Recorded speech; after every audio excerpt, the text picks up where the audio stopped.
And good evening, everyone, and welcome to Bristol Motor Speedway with dirt on top of it for tonight's running of the FTF Grand National Series presented by Bar Visuals. We are running the Racing Boys Shirt FTF Dirt Nationals sponsored by Kyle Short tonight.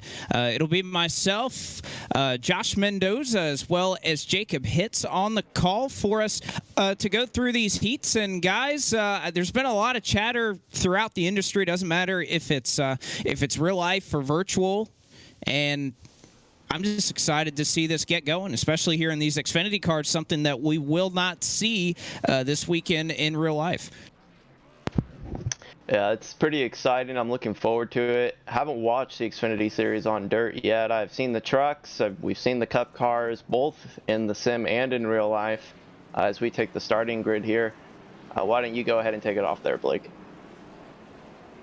We can go ahead and do that here for heat number one. We have 14 cars that'll roll through this heat. Top six will get that automatic transfer into our main feature for tonight. Brian Mercurio, Seth the Merchant, Ryan Doucette, Gary Waterworth, Kenny Brady, Jake Poulin, Jonathan Oates, Benjamin Fanning, Casey Nimitz, Evan Rice, Wyatt Tinsley, Alec Karen, Nathan Rabideau, and Luke Breitschoff will make up the 14 cars that will do battle here in this first heat. And, you know, the one thing I'm excited about, Jake, looking forward to this race was the difference we saw in practice when, of course, they redid the track. And, of course, in iRacing, you just do that with the click of a button. But when this thing gets rubbered up, it slicks out. I think we're going to see some multi-groove, some very good racing here tonight.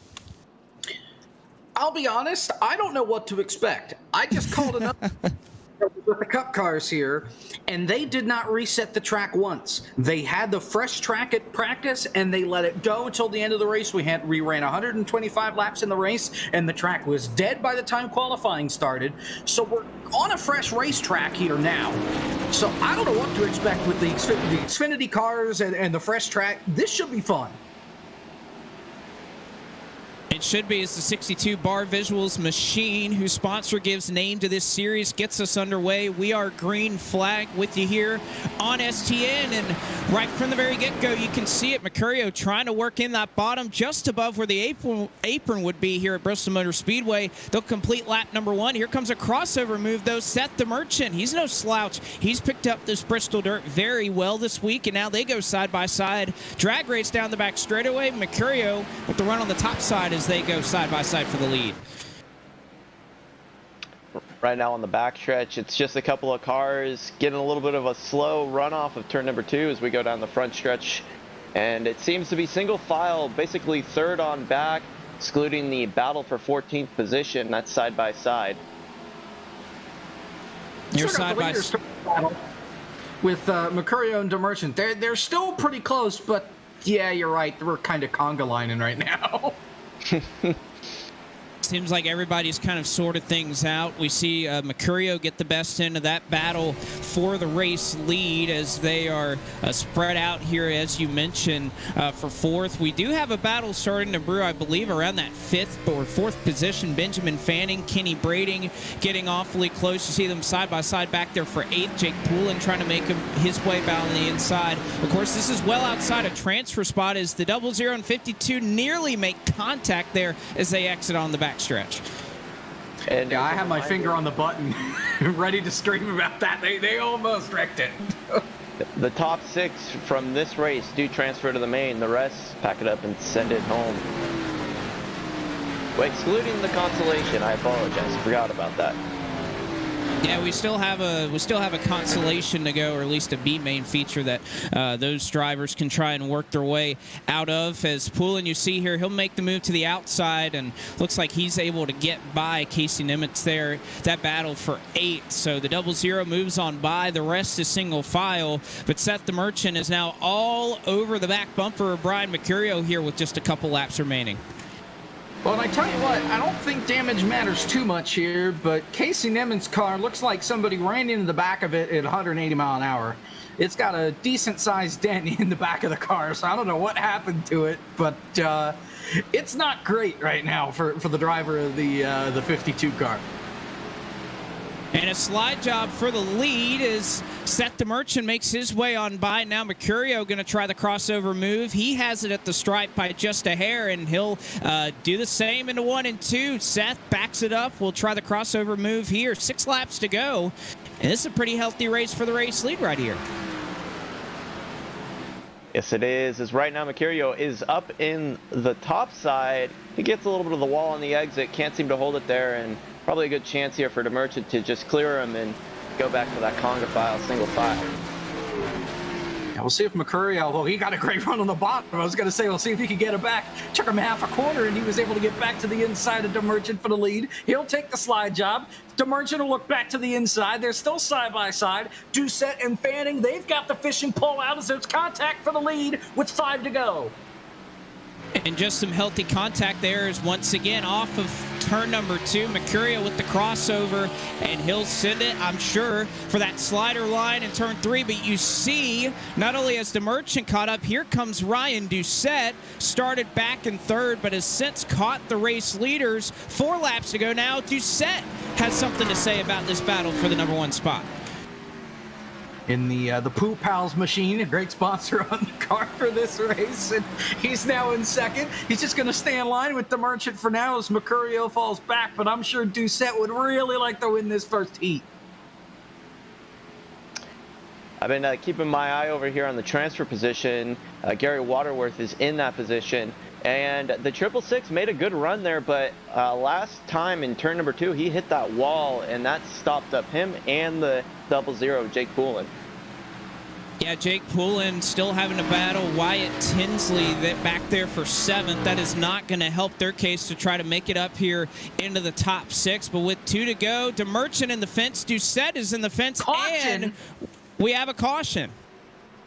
It's for Brightshoff. He was just sitting down on the inside wall. And now we're going to go to overtime as he lost it off 2. We're going to overtime here in this first heat. Are you kidding me? We do have green-white checkered set up for these heats, Josh. So that's going to make it interesting here if we get down to the waning laps. We thought we just had 15 laps, but looks like we'll go past the scheduled distance as we take a look at that replay there. It just gets a little loose off the corner. Definitely very interesting. They're running iRacing issued cautions here, not admin cautions. Not even the Pro Invitational is definitely confident enough in their the driver's ability to do iRacing cautions. So we'll see how that kind of sets up the rest of the night here. We'll see how that goes as we will have the first, and by the way, first of 3 green-white checkered attempts for this heat race. So this could get interesting not only in this heat, but throughout the night as well. It looks like for the moment we have about 4 heats that are scheduled to run. Then, of course, our B main and then our main feature. Again, top 6 will transfer out. At the moment, that would be Seth the Merchant, Ryan Doucette, Brian Mercurio, Benjamin Fanning, as well as Kenny Brady and Gary Waterworth now, who we were talking about that battle. Jake Poulin had made up a couple of spots. He now gets his crack at it to try to see if he can get past any of the cars in front of him to try to get his way in. And Benjamin Fanning was the only one who started this race outside of that transfer position and raced their way in, and Jake Poulin is the only one who started within those transfer positions and have fallen out.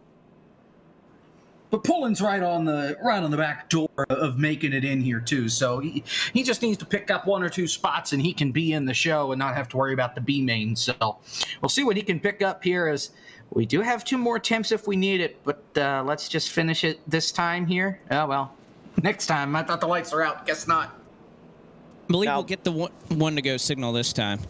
Now, Blake, you've done enough racing here on the dirt. What's the preferred line at this point in this track prep? Is it inside or outside line? Well, I'll tell you, Josh, for me, I was thinking the outside line was definitely going to be the preferred groove, but we've seen on a completely clean racetrack, again, we started these heats with 0% on this track, so very clean, and because of that, I think we've seen that bottom line work a little bit. We saw Mercurio able to hold off Seth the Merchant there for a little bit. We'll actually see the Merchant, he'll choose the top side here on this restart that we'll eventually get.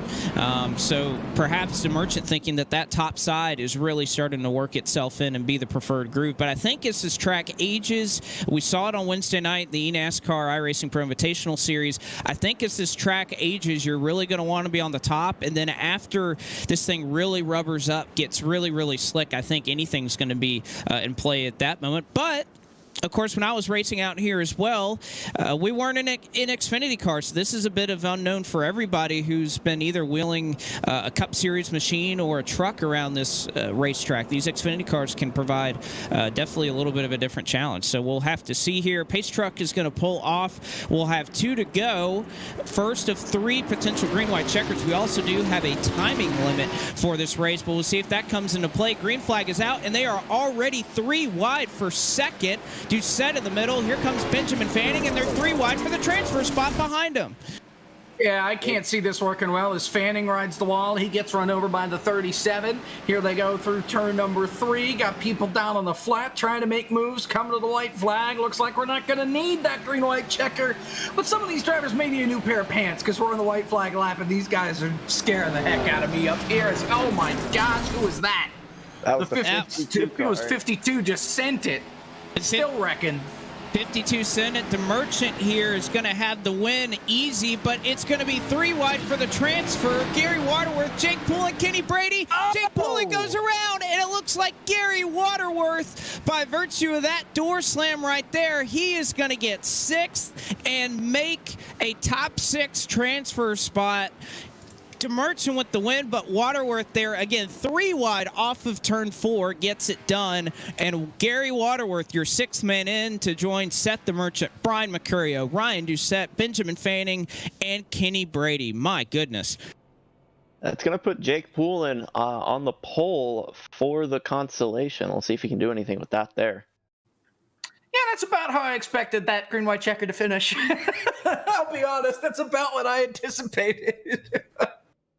Well, we saw there was an opportunity for Poulin and Tinsley, who had been battling back there for 7th. They got their opportunity and unfortunately just did not work out. So we'll have to see if any of those drivers can make their way in through the B main a little later on tonight. But here's heat number 2. Mike McConville will roll off from the number 1 position with Brandon Hawken to his outside. Dalton Cowden will roll off from 3rd. Ethan Murkey in 4th. Josh Parker 5th. Ethan Stuckwish in 6th. 7th goes to Justin Malillo. 8th, Spencer Raid. 9th, Rich Jameson. And Jake Davies Doobies, as they call him here, will round out the top 10.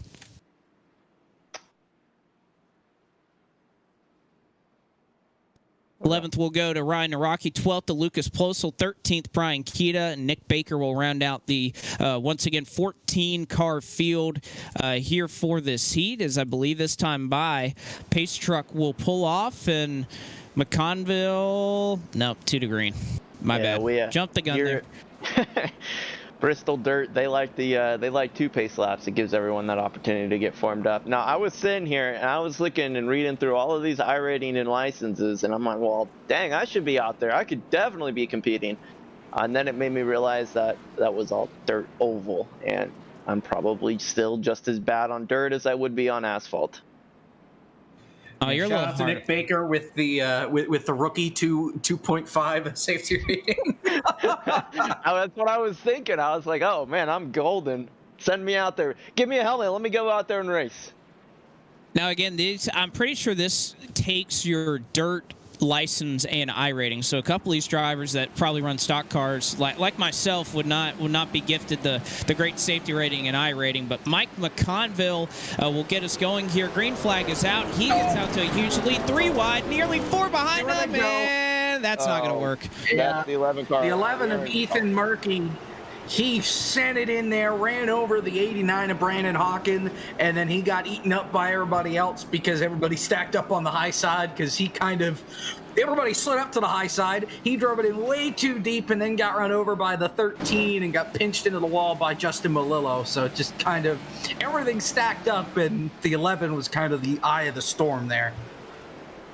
It was. You take another look at it. It looked like contact between that 11 machine of Ethan Murkey and the 89 of Brandon Hawken. They get stacked up. Malillo comes up the racetrack. They're 3 wide. And, yeah, that just wasn't going to work out.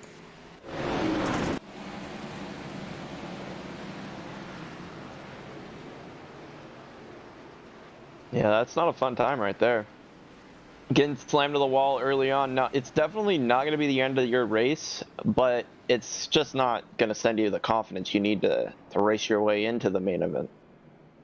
Well, the one nice thing is that these cars, definitely the damage that you take, it's not like when we're at an asphalt track or particularly with these Xfinity cars, it's not like we're at a track where aerodynamics really come into play. These cars can pack quite a punch, and it's not going to affect your speed all that much here on the dirt. So I think most of these guys will be okay. A couple of them will lose a little bit of track position here, but otherwise they should be fine. Now, the one thing that is interesting here, we will not have a caution flag laps count in these heats. So at least as it's scored right now, we were still on lap number 1. We'll take the green on lap number 2.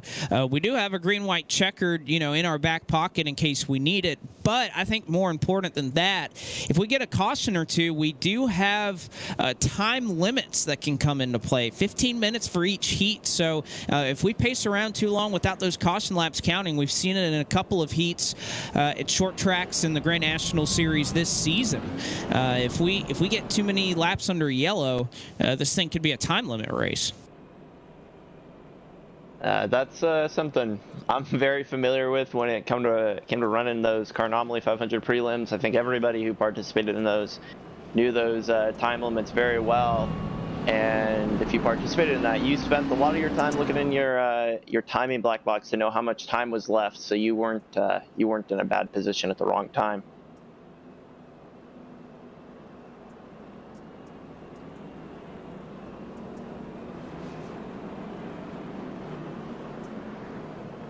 So we'll take the green flag here in just a couple of moments. 15 to go, 14 to go when we reach the stripe. Mike McConville, just as Seth the Merchant did before him, will take the outside line as the leader, and we'll get underway. Green flag is out yet again. Mike McConville under assault, though, from the Interstate Batteries Camry of Josh Parker.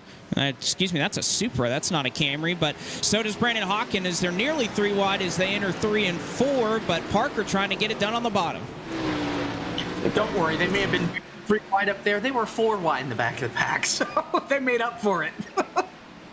Davey Davis just passed Justin Malillo to get this transfer spot right now. Let's see if he's able to defend it. We'll see what he's able to do. Davis back there again, top 6 transfer in. And we have seen Davis. I know one thing I've noticed, he has been awfully strong regardless of what combination you've run here on the dirt. He has definitely risen to the occasion and had a really good experience here at Bristol this week on the dirt. So he has showed out, but we are still nose to tail in our top 3. McConville, Parker, and Brandon Hawken all running right along each other as we complete lap number 5. Malillo's falling back now. He's falling back to the 8th spot, lost to Rich Jamison, about to lose another here to that's Ethan Stuckwish up on the high side, so Malillo falling back. Now Jamison is the closest competition to Davey Davis in that cutoff spot. Problem is he's about half a second back. Oh, go ahead. Sorry about that. Hard hit in the wall there for Justin Malillo, it looked like. No, that wasn't Malillo. That was the 02. No, that was like Malillo. 86 of Rich Jamison hit the wall. But Jamison did fall back. He's now 9th. And now Stuckwish is the first man out.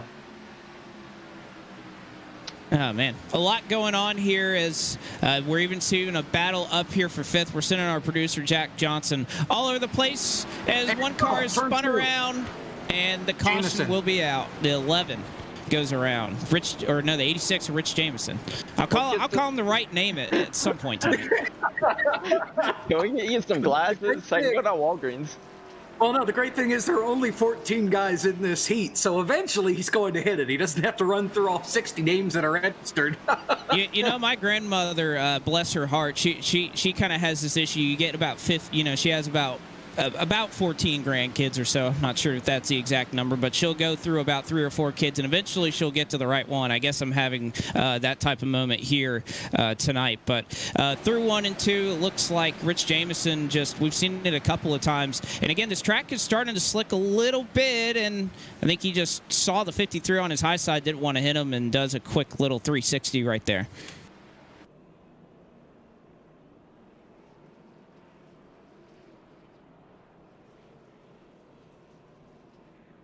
Bueller, anyone? Hi there. Sorry, somebody walked into the room and started talking to me, and I wasn't really paying attention. But whatever you said, yeah, that sounded really intelligent and great. Good job there, Blake. Let's give this man a raise. I definitely I'm not gonna go against that. I don't think anyone would, right? Not allowed to talk about when we're under caution, so we got to make do with what we can. I know we've mentioned this already, but caution laps don't count with the heats, so we're still going to have about half of this heat to go. We've got 2 minutes and 30 seconds left, so we better hurry up.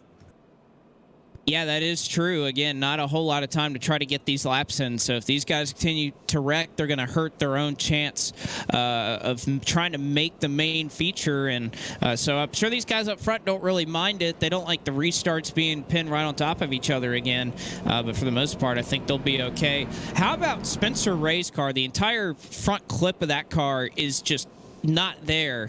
And I think that goes to show you that damage is not going to be a huge detriment tonight. He's still running up there in the top 5. You don't need the front end of that vehicle. It's going to be fast enough. You just need to pull the right sliders, make the right moves, and you could be very well sitting in victory lane without looking like a modified. So, multi-class racing in NASCAR. We need to make it happen. Yes, let's do it. I've been calling for it. We need to do the Cup cars, the Xfinity cars, and the trucks. Send them all to a big track like Talladega. Let them rip. I think I even mentioned doing it to Pocono. Oh, just why not? Yeah, that would be fun. Can we do that? I could go for that. Let's make it happen. Yeah, I could go for that. I could go for a road course. I think it could obviously be fun to see because the times would be close, but yet far enough apart that I think you'd get enough passing, and it'd be interesting to kind of chronicle that. But that's a whole discussion for a different day. I do have to say, when everything gets sorted out in real life and when the track's not too wet and muddy down, I think we are going to see some good racing in real life. I know. Talking to a couple of drivers that have been out there this weekend, they say it's probably the most fun they've had in a stock car in a while.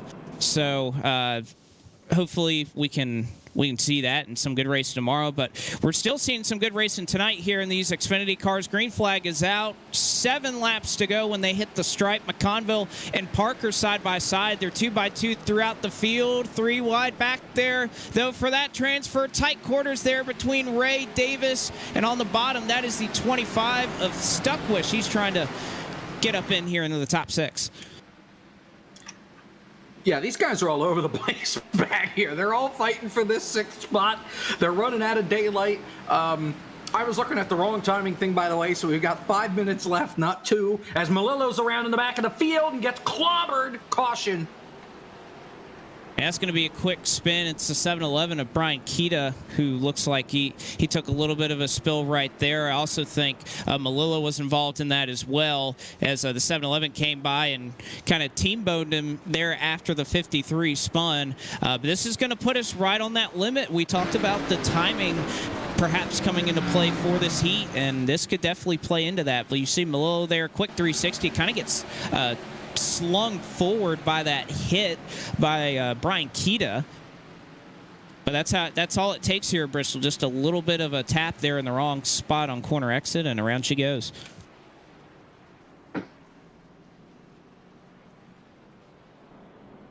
So the booth is getting crowded in here, huh? We've got now 4 of us as Justin Prince gets to join the party here. How you doing, Justin? Doing good, sir. How are you?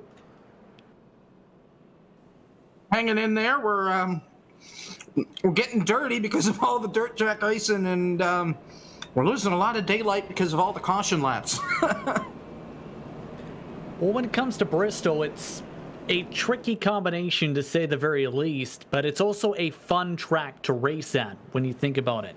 And we've seen a lot of that fun so far tonight where multiple different lines can come into play. Drivers, as long as they can try and get the car to rotate and slip and slide, especially in the corners, can carry that speed around the bottom, up along the top wall, especially once it really starts to slicken up. The tough part is, though, around this is actually getting the slides, and I think that's where some of the trouble has been so far. Or I think you can agree, Blake, for some of the drivers, especially in the mid-pack, is getting that car to rotate without either clipping the apron or slamming into the wall or driving like it's the pavement track.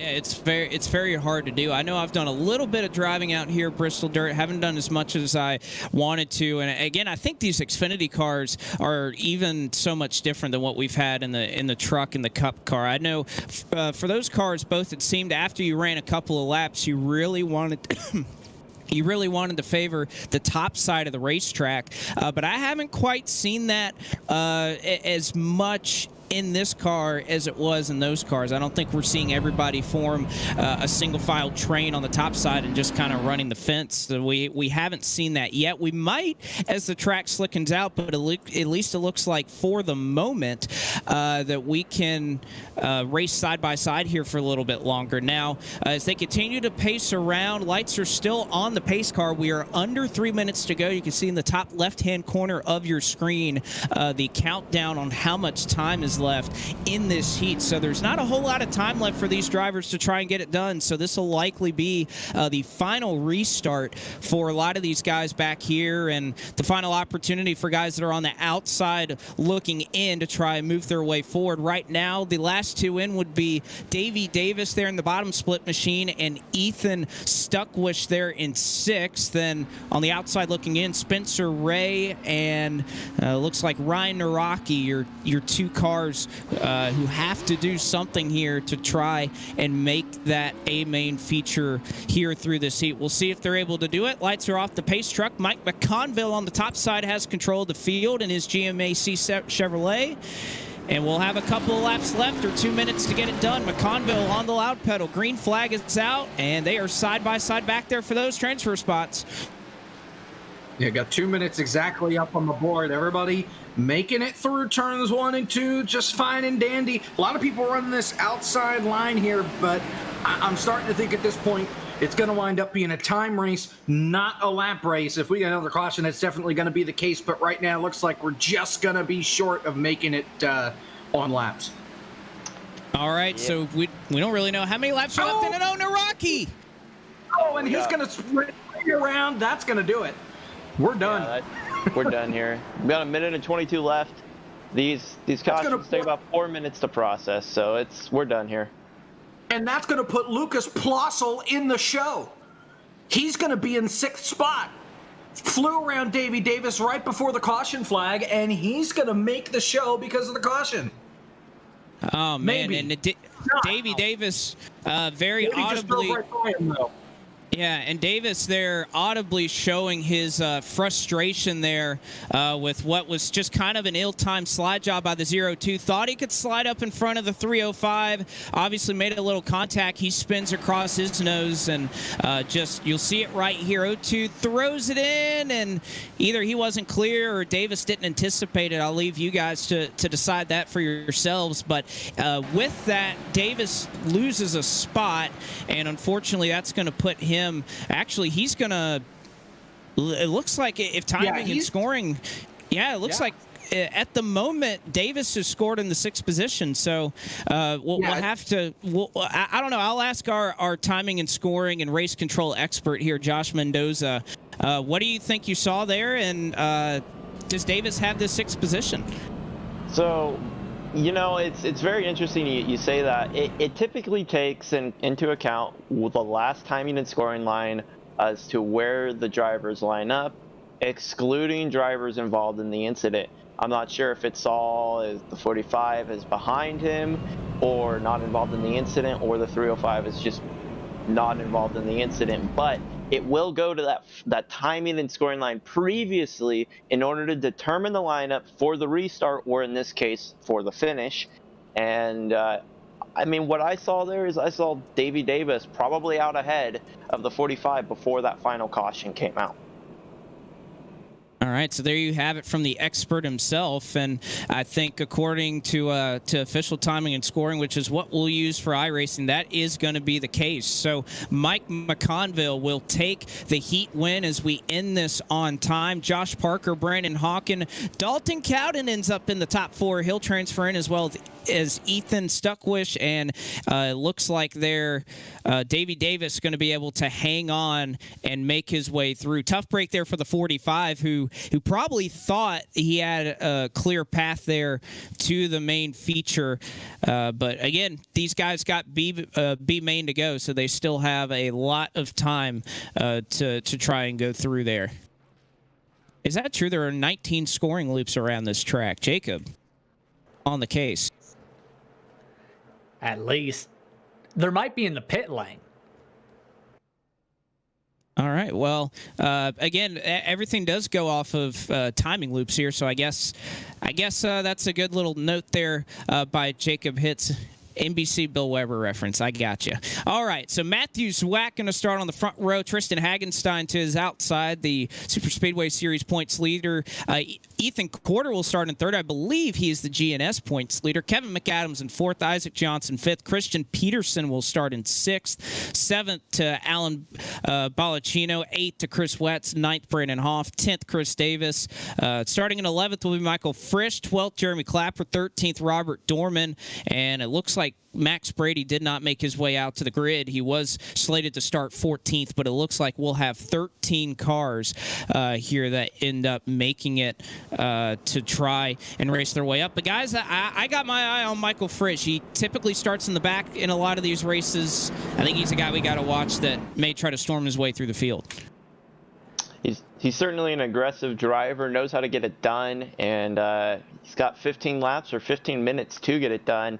If this race is another caution fest, who knows? Maybe he'll be stuck behind the pace car and not able to make many moves, or if it goes green, he could be working his way through the field really quickly. Last time I saw Frisch on a dirt track, he flew through the field and won the thing. It was the Core All-Star race. I think he's got a pretty good chance here. I wouldn't doubt it, as it looks like the green flag is out. 15 laps squared up to do battle here, and they are already 2. They are already 3 wide further back in the pack. You see them fanning off of turn 2. The Valvoline machine, the Superior Motor Oil, starting to make up some room. Brandon Hoff trying to make up a couple of spots. He goes from 9th up a couple of spots there on the first lap, and now they are 3 wide for the race lead. Wow. What a move by Corner. Perfectly timed. Oh, here comes Hagenstein up the middle, trying to get back to the top. Does he have enough room to clear the 818? He does. New race leader. It's the 27 of Hagenstein.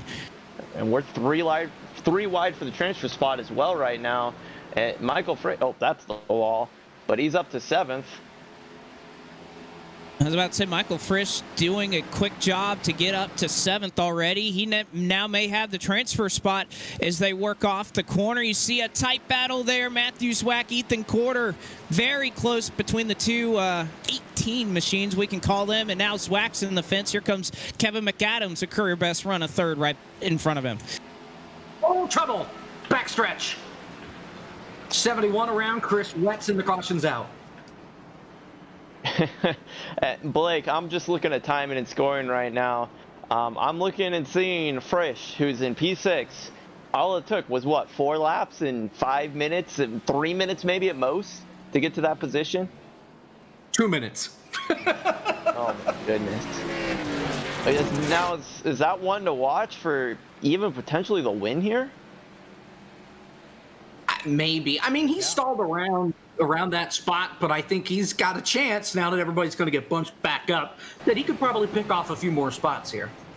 And he's also starting on that outside line, which seemed to be pretty much the preferred line on these restarts, so he could pick up a spot or 2 here, make his way through the field, and he's got plenty of time to do it.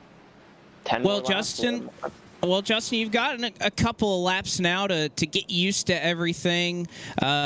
Just your initial impressions. I know we had a little bit of racing go by, but now we've been able to see a couple of laps. I know you came in here talking about which grooves we're going to be working. What do you think we're already seeing out there? I think we're already seeing the drivers start to slide up as we're expecting, at least a little bit towards the front. But the thing is, for the drivers to utilize the bottom, I think, the most, and we've seen that already, you can make that work to be very quick because there's actually a lot of slick that's starting to build up on the higher grooves around this racetrack, Blake.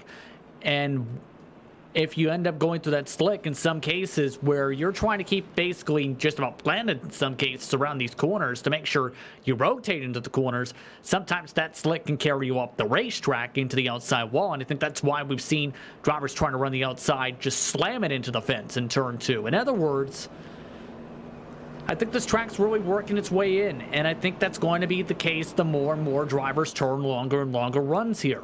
And especially the more cars you put on, the more quicker this track really slickens off. Keep in mind that under green flag conditions, the fall off compared to a fresh track is already around nearly a full second.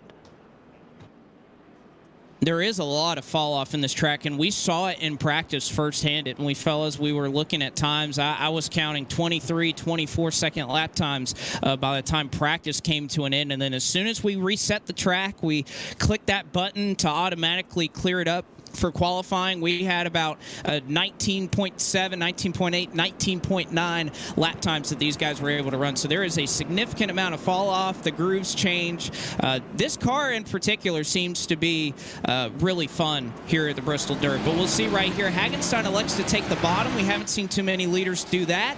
But Hagenstein takes off. Green flag is out. And Ethan Corder looks like he's able to scurry back for second, side by side for about 2 or 3 rows behind them as a couple cars in the fence, and Swack's going to get turned. And Swack, it's not his night, to say the very least. An air caution, and that time, try to clear right in front of Jordan Worth, but carried way too much speed there, I think, guys, and just bounced off, I think, several cars to spin himself to the inside. Yeah, he got the wall and then got run over by the 92 of Kevin McAdams, and then that got him sideways and pushed him down into the 99 of Christian Peterson, and that's what finished him off. So, tough break for Zwack, and now he's going to have to go through the field to try and get back up into a transfer spot here. Could you say it's Nos his night? No? Oh, wow.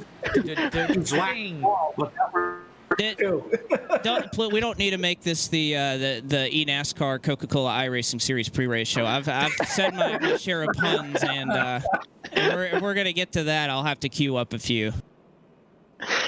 I'm sorry. I saw it. I had to take the swing at it. So.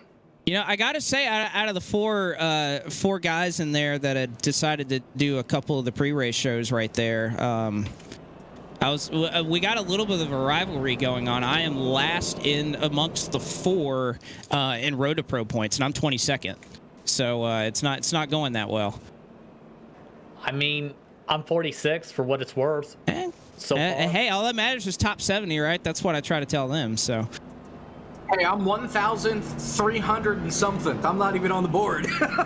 So you guys are doing just fine. I mean, all you have to do is win every single race and you have a shot. Right? So any words of advice for somebody who hasn't started a Road to Pro race? Because that's where I'm at. Become a spotter? Oh. No offense. None taken. But you know what? I'll just go out there and I will rock bottom split Road to Pro. Well, I think they might have had a cleaner race than Second Split did at Atlanta. I'm not entirely sure. But hey, you know what? Things happen. Cautions breed cautions. We see it here. We see it everywhere. And you know, if you get a green flag run, why not keep it going? You know, I was in that Second Split, and you know, I'd have to say we had one caution. I was pretty happy with it. I think we had one, and that set up another. Because I was in the booth here for SDN. You saw it right here last Thursday, and it was still a darn good show, even though it was the first cautions and Second Split is seen as we get a restart. It would have been a better show if that car in second would have just gained one more position, but we can talk about that later. Green flag is back out. Ethan Quarter now in second. He gets a little shot into 1 and 2 by Isaac Johnson here, ripping the top side. I think we're starting to see a change in this racetrack. Everybody's starting to fight there for that top side. Kevin McAdams, a little bit of contact off the corner. And now for that transfer spot, Michael Frisch, and it looks like Christian Peterson trying to hang on, not be that sixth car to try to have to fend off seven. Oh, man, there goes Quarter. He got turned by Isaac Johnson. They hit the wall. They keep it going, but that's just going to allow Hagenstein to scoot away. See you later, boys. It is, as they work through 1 and 2 there. You see everybody starting, it looks like, to favor that top side by side for 6. Michael Frisch and now Kevin McAdams having to fend off the Kligerman Sport Development driver and Brandon Hoff, who has patiently worked his way up from 9th to 7th, and now he's got a chance with them battling side by side in front of him. He has any lane available as they go 3 wide in front of him. Frisch and Peterson, that is close. Ooh. One a little bit close to with McAdams. They're a little bit squirrely with that 92. Just seems like Hoff is just rounding the bottom better right behind this 3 wide. That's going to make it an interesting fight now, not just for third, but for that bubble spot here with 6 to go. We got one around on the back. Again. Right? I think that's It's Alan. Yeah, Alan Balashino is around, and he just lost it all by himself. Brushed the wall and bobbed and weaved and got the inside wall and couldn't save it. That's going to bring us probably green flag racing with about 2.5, 3 minutes left to go. That means this probably is going to be our last caution. I say that, but there can be another caution. We just won't go back green flag racing. So last restart at the end of this. That is more than likely. Our last attempt. Yeah, that is more than likely the case here. As you see, inside wall, tough hit there. But that is what we've seen a lot. It seems like off of turn 2, we have seen the most cars experience trouble, even if you're all by yourself. So the 702 goes around. It was very, very close to see how timing and scoring was going to sort out a 6th-place battle between Kevin McAdams and Brandon Hoff. It looks like McAdams had the slight advantage in the 92 Davies Doobies machine, which, by the way, a car that was very similar to that, or at least had the same hood, was supposed to race this weekend at Hickory Motor Speedway with Landon Huffman piloting that machine in real life. Unfortunately, weather got the best of it, so we'll have to wait a little bit to see a nice little Twitch total advantage car that's going to make its way out to real life racing. You see the cover right there. I'm pretty sure that is pretty much the same headshot or logo, whatever you want to call it, that's going to appear on that race car, but it'll take a little bit of time before we get to see it. I have to say, it is actually a really close reenactment to the real world paint scheme, even though that it's somebody's face instead of a bear. Yeah, it still looks pretty good. It's easy to pick out, you know? Yeah, it's a nice, clean paint scheme that is nicely done and makes you think, okay, who's Davey? I like this interpretive art segment of our broadcast. We should do this under every caution, right? Pick a car and talk about it. Interpretive art, oh boy. That is not a subject that I thought would come up here tonight on the broadcast. Now, how does that 99 car make you feel there, Blake? What kind of emotions do you feel with the white, the blue, and the orange? I feel tranquil.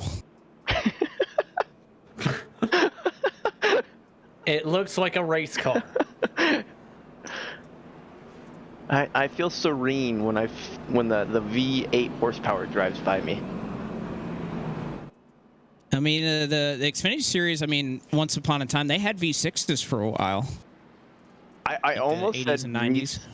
I almost said V6, and then I'm like, wait, no, that's definitely not right. I don't know of any NASCAR series that run V6. They did at one time, but again, I think that was back in the 80s and 90s or so. They did it for a couple of years, and then they went back to V8s. But before we lose the booth any further, we have about 3 minutes left in this heat. Lights are off on the pace truck.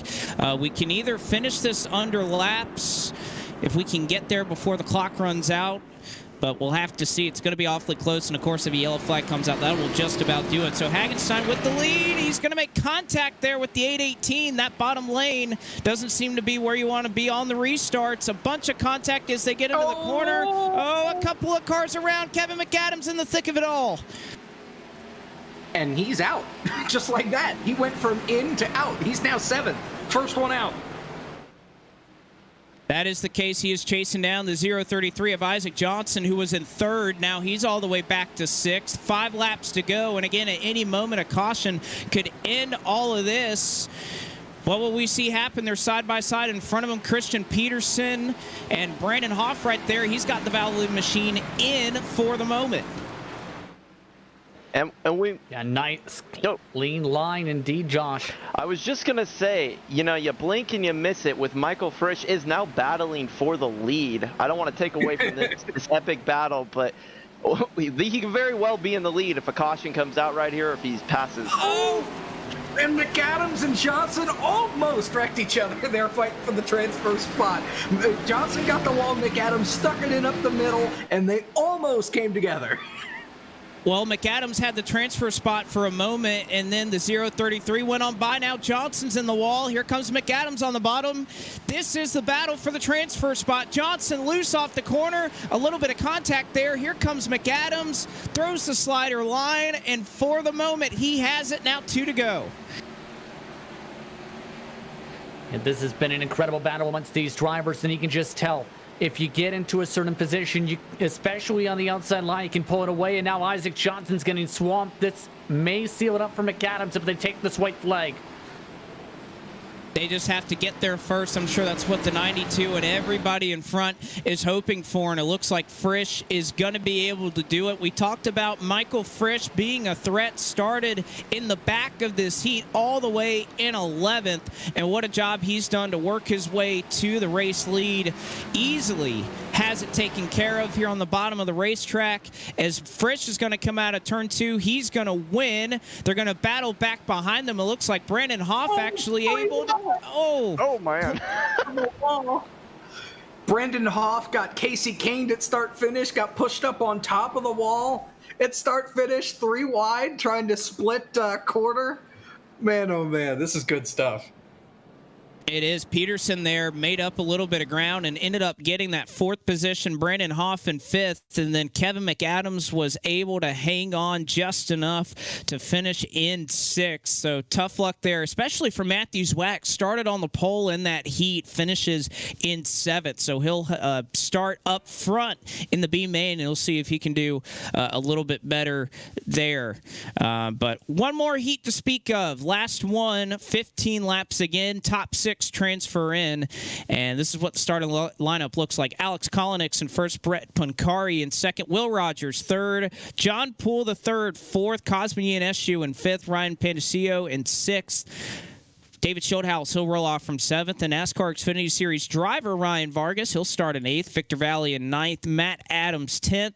Tyler Lennon in 11th. Andy Margo 12th. Kyle Short in 13th. And fellow broadcast partner Sean Butler will start in the back in 14th. So this is a pretty stacked heat, especially when you look at the back half of this field. You think about Schildhouse, Vargas, Butler, a couple of big names here who have a little bit of ground to make up. Yeah, this is a completely stacked field to say the very least. Schildhouse showed some good pace in practice. Vargas, of course, is talked about with his experience in the Xfinity Series. Give a shout out to Will Rogers with his success in Monday Night Racing as well, Blake. Looking to carry momentum for Space Station Racing in particular, where it was Roger Carruth who took the checker flag for the race, but it was Rogers who took the title. It was Rogers who was able to win that race. And, of course, we have the Esports Racing League, a qualifier series for Monday Night Racing coming up here in just a little bit. I believe that rolls off in 2 nights, Monday. So quick turnaround. So you can obviously do that. It will be cool to see. Unless you have above a 5,500 I rating. So I guess I'm just out of luck there, guys. I'm sorry. You're too good, Blake. You're just too good. I rating's just a number. Maybe I can call my good friend Rusty. Maybe he'll try to make a trip out there to the Esports Racing League. Don't you have to focus on a Coke Series run? Well, we're in Road to Pro right now. That's a long ways off before we start thinking about that. Now we do have the team. We are getting the car ready for Richmond, but I'm not going to be driving in it.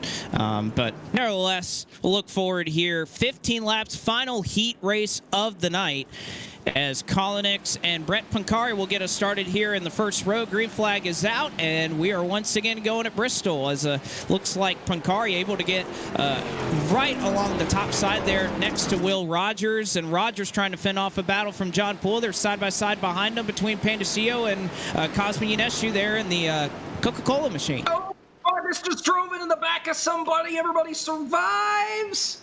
Yes, he got into the back of Pandesio, and they're trying to wreck. Victor Valet saves it, and we keep on rolling.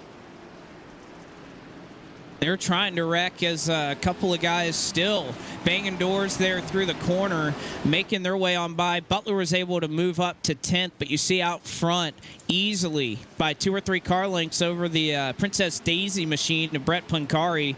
Will Rogers and John Poole have all kind of sorted out. Poole with a hard lick into the outside wall. Not going to slow him down all that much, though. I will say, you can play around with that wall a little bit. It's not going to slow you down, but don't hit it too hard. You'll get a meatball flag, and that's not going to be good for anybody. Here comes Matt Adams knocking on the back door of the 2 Splash drivers there, the 20 and the 84, in trouble for Vargas. Yeah, Vargas was working on the inside of Sean Butler. It looks like he swung it up just a little bit too early, or thought he was clear, and just self-cleared himself into the wall. That was a hard hit, too. Wow. Yeah, wow. Contact with Butler there, and I can't tell if Butler came down or if Vargas came up there in that situation, but very hard contact. That's going to really hurt Vargas's chance here. Yeah, and you don't really think about these cars going that fast, considering they're on dirt and it's Bristol, but still, that was a hard impact head-on into the outside wall. And I find it kind of funny that Ryan Vargas still has the front end of his car, but Sean Butler doesn't. Given the way those cars wrecked, that's going to be interesting to see how that affects both of their races. Well, the back end of Vargas's car is torn all to heck, so it kind of does make sense after a while. Oh, contact under yellow. Tyler Landon just got into the back of Sean Butler. What was that? Well, now, I think he just didn't pay attention there and just ran to the back end of him as he slid on the dirt, guys. Well, now both ends of Butler's car are torn up, front and rear. Wow. Yeah, there you see it. I don't think that was intentional, but yeah, he just caught him too quick. And the one thing I've heard many times from dirt racers is that dirt cars are harder to drive under caution than they are when you're actually racing them. And I guess stock cars aren't that much different in that sense. I mean, you're not wrong.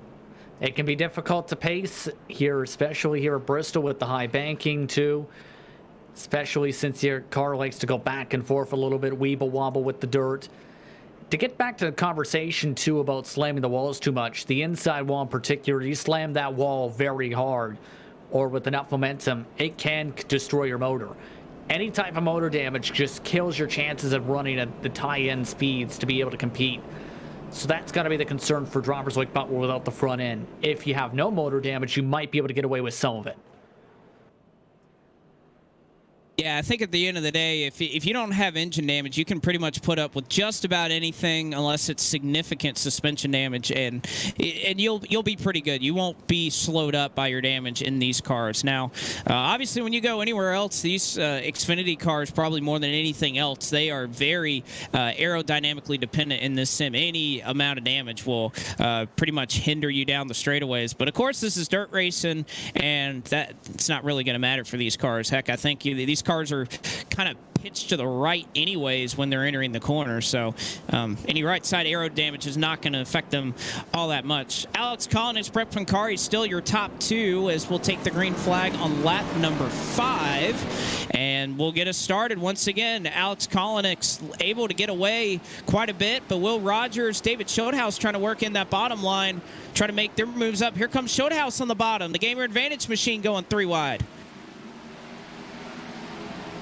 When he's nailing that bottom, just using a little bit of the slick to help rotate with the back end tires, sticking right next to where the pavement apron is here at Bristol to be able to get that car to rotate, to be able to battle around. That's the proper way to get that bottom line to work. But you can see how that top line is working in for a majority of the drivers here in the pack. And it seems like on the restart, you may want to fiddle down there at the bottom, but for the most part, you want to eventually make your way to the top side of the racetrack. And we continue to see, you can see it on your screen, the track visually taking more rubber, taking more moisture. It's definitely taking grip away from that middle lane, so you either want to be on the very bottom or the very top, it seems. It's where we see a lot of these drivers running. We've moved it out single file. John Poole right now, the driver who was doing just enough to hang on. And Cosmin Yaneshu right now is the last driver. He is on the outside looking in. The bright red Coca-Cola Food City machine trying to make up some ground, but just not having a good time doing it. Sean Butler going to try to make his way by him. Oh, man. Yeah, that was scary. I cut back to Butler, and he was turning right on the straightaway, and he's sliding up, almost putting Cosman up in the wall. He's going to lose a little bit of time. That's going to allow 68 Tyler Landon to close in there. I mean, that's the tough thing, right, guys, is... Oh, and he's spinning. Caution. And he gets hit by, well, everybody. Bandicio, Kyle Short piles in as well. And we're under caution again. 68 car just got a warning. He hit Butler under caution, and now he's wrecked it. I would say he's not having a good night. No, I'm amazed. I mean, if you look at that contact, Butler is the one getting loose in front of him, and he just does enough to graze the back of the 32, and it spins out the 68. Yeah, reverse bumper grab. It feels like NR. And we'll see it right here as he just barely nicks it, just enough to go around, and the 24 just comes in and rips the front end of his car right off. Then add insult to injury, just like a pinball, as everyone else just tries to drive by. Except for those last two cars. I think he got hit by every single car that passed him. I don't know. Let's take a count here. So he hits 32, so he gets the car in front of him. 2. He gets 1. Yeah, 2. 3. Yeah, 4. 4 different cars he bounced off of in one sequence. Wow. You get bonus points for that.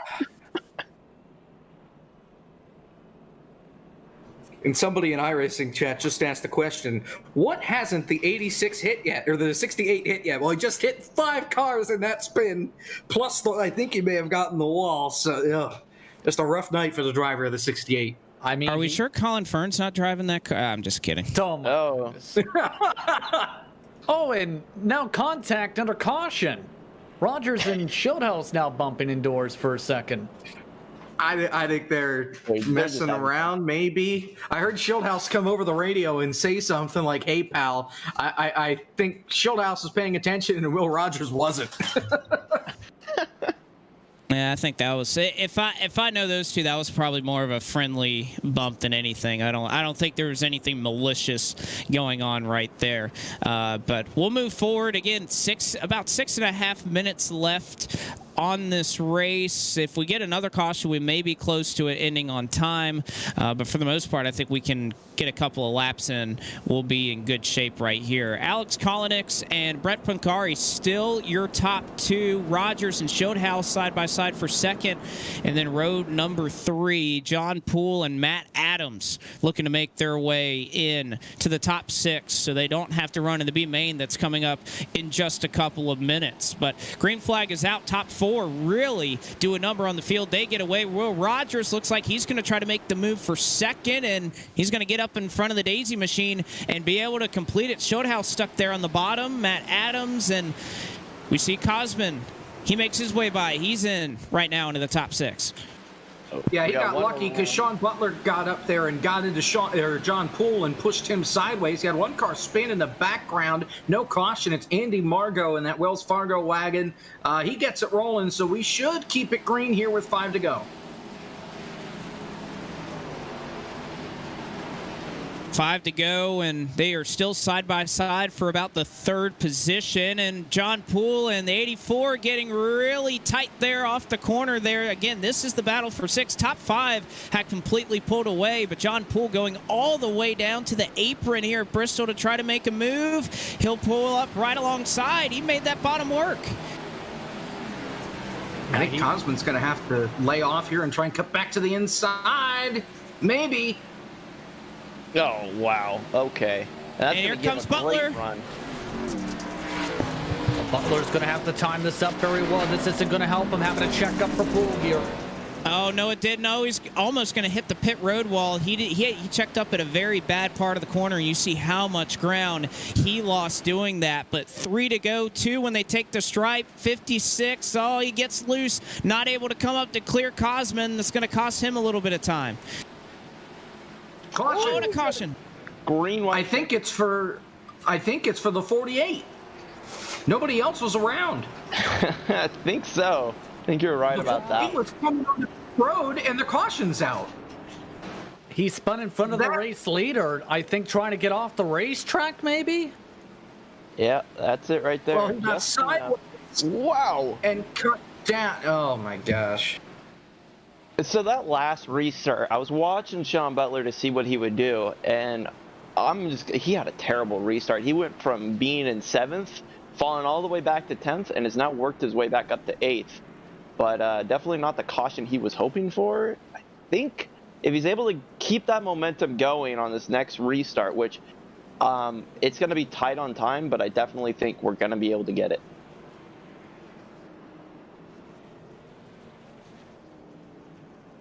Feels like we've got strict cautions on in NASCAR heat. That's what that caution felt like with that spin right in front of the leader. Not even a spin, just getting out of the way. Kept the car rolling. I don't know about that one. I mean, it's still technically part of the racing surface. That's the thing, though, Jacob. Well, it is, and it caused the leader to check up. I get it, but And it's true. We don't have the dirtles here that I guess they decided to implement at the last second in real life. So we don't have anything that's negating. Which, by the way, I kind of like that they don't that we don't have the dirtles here. If you want to use the apron here, you know they put dirt on every inch of this racetrack for a reason. If you can make the apron work, well, you know, good luck to you. And by the way, if you don't know what a dirtle is, I know that's kind of a, I guess, a loose term. They did put kind of white strips in real life at Bristol there on the apron to try to keep people on the racetrack. And I guess they got nicknamed dirtles because it's a turtle on dirt. So, I mean, yeah, I thought it would be a turtle, like a normal turtle, like we've seen it, the Roval and stuff, just made out of dirt, like a mound of dirt down on the inside of the racetrack. But that also makes sense. you mean like a berm? You mean like the berm of a racetrack? Pretty much. Kind of like a very exaggerated version of what you see at Oxford down in the infield with that giant hill down there. It's kind of what I was getting to, but yeah, I mean, it's basically just a dirt mound that is painted. So It makes What if sense, it's though. it also doesn't.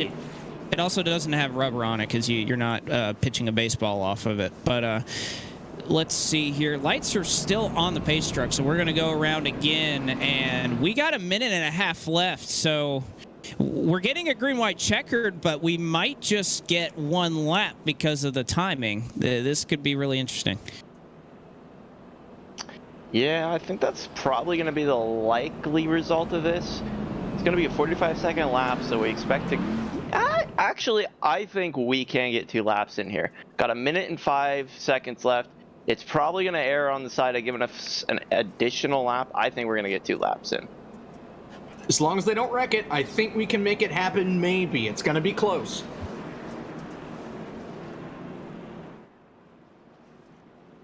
All right, we'll see how close it's going to be.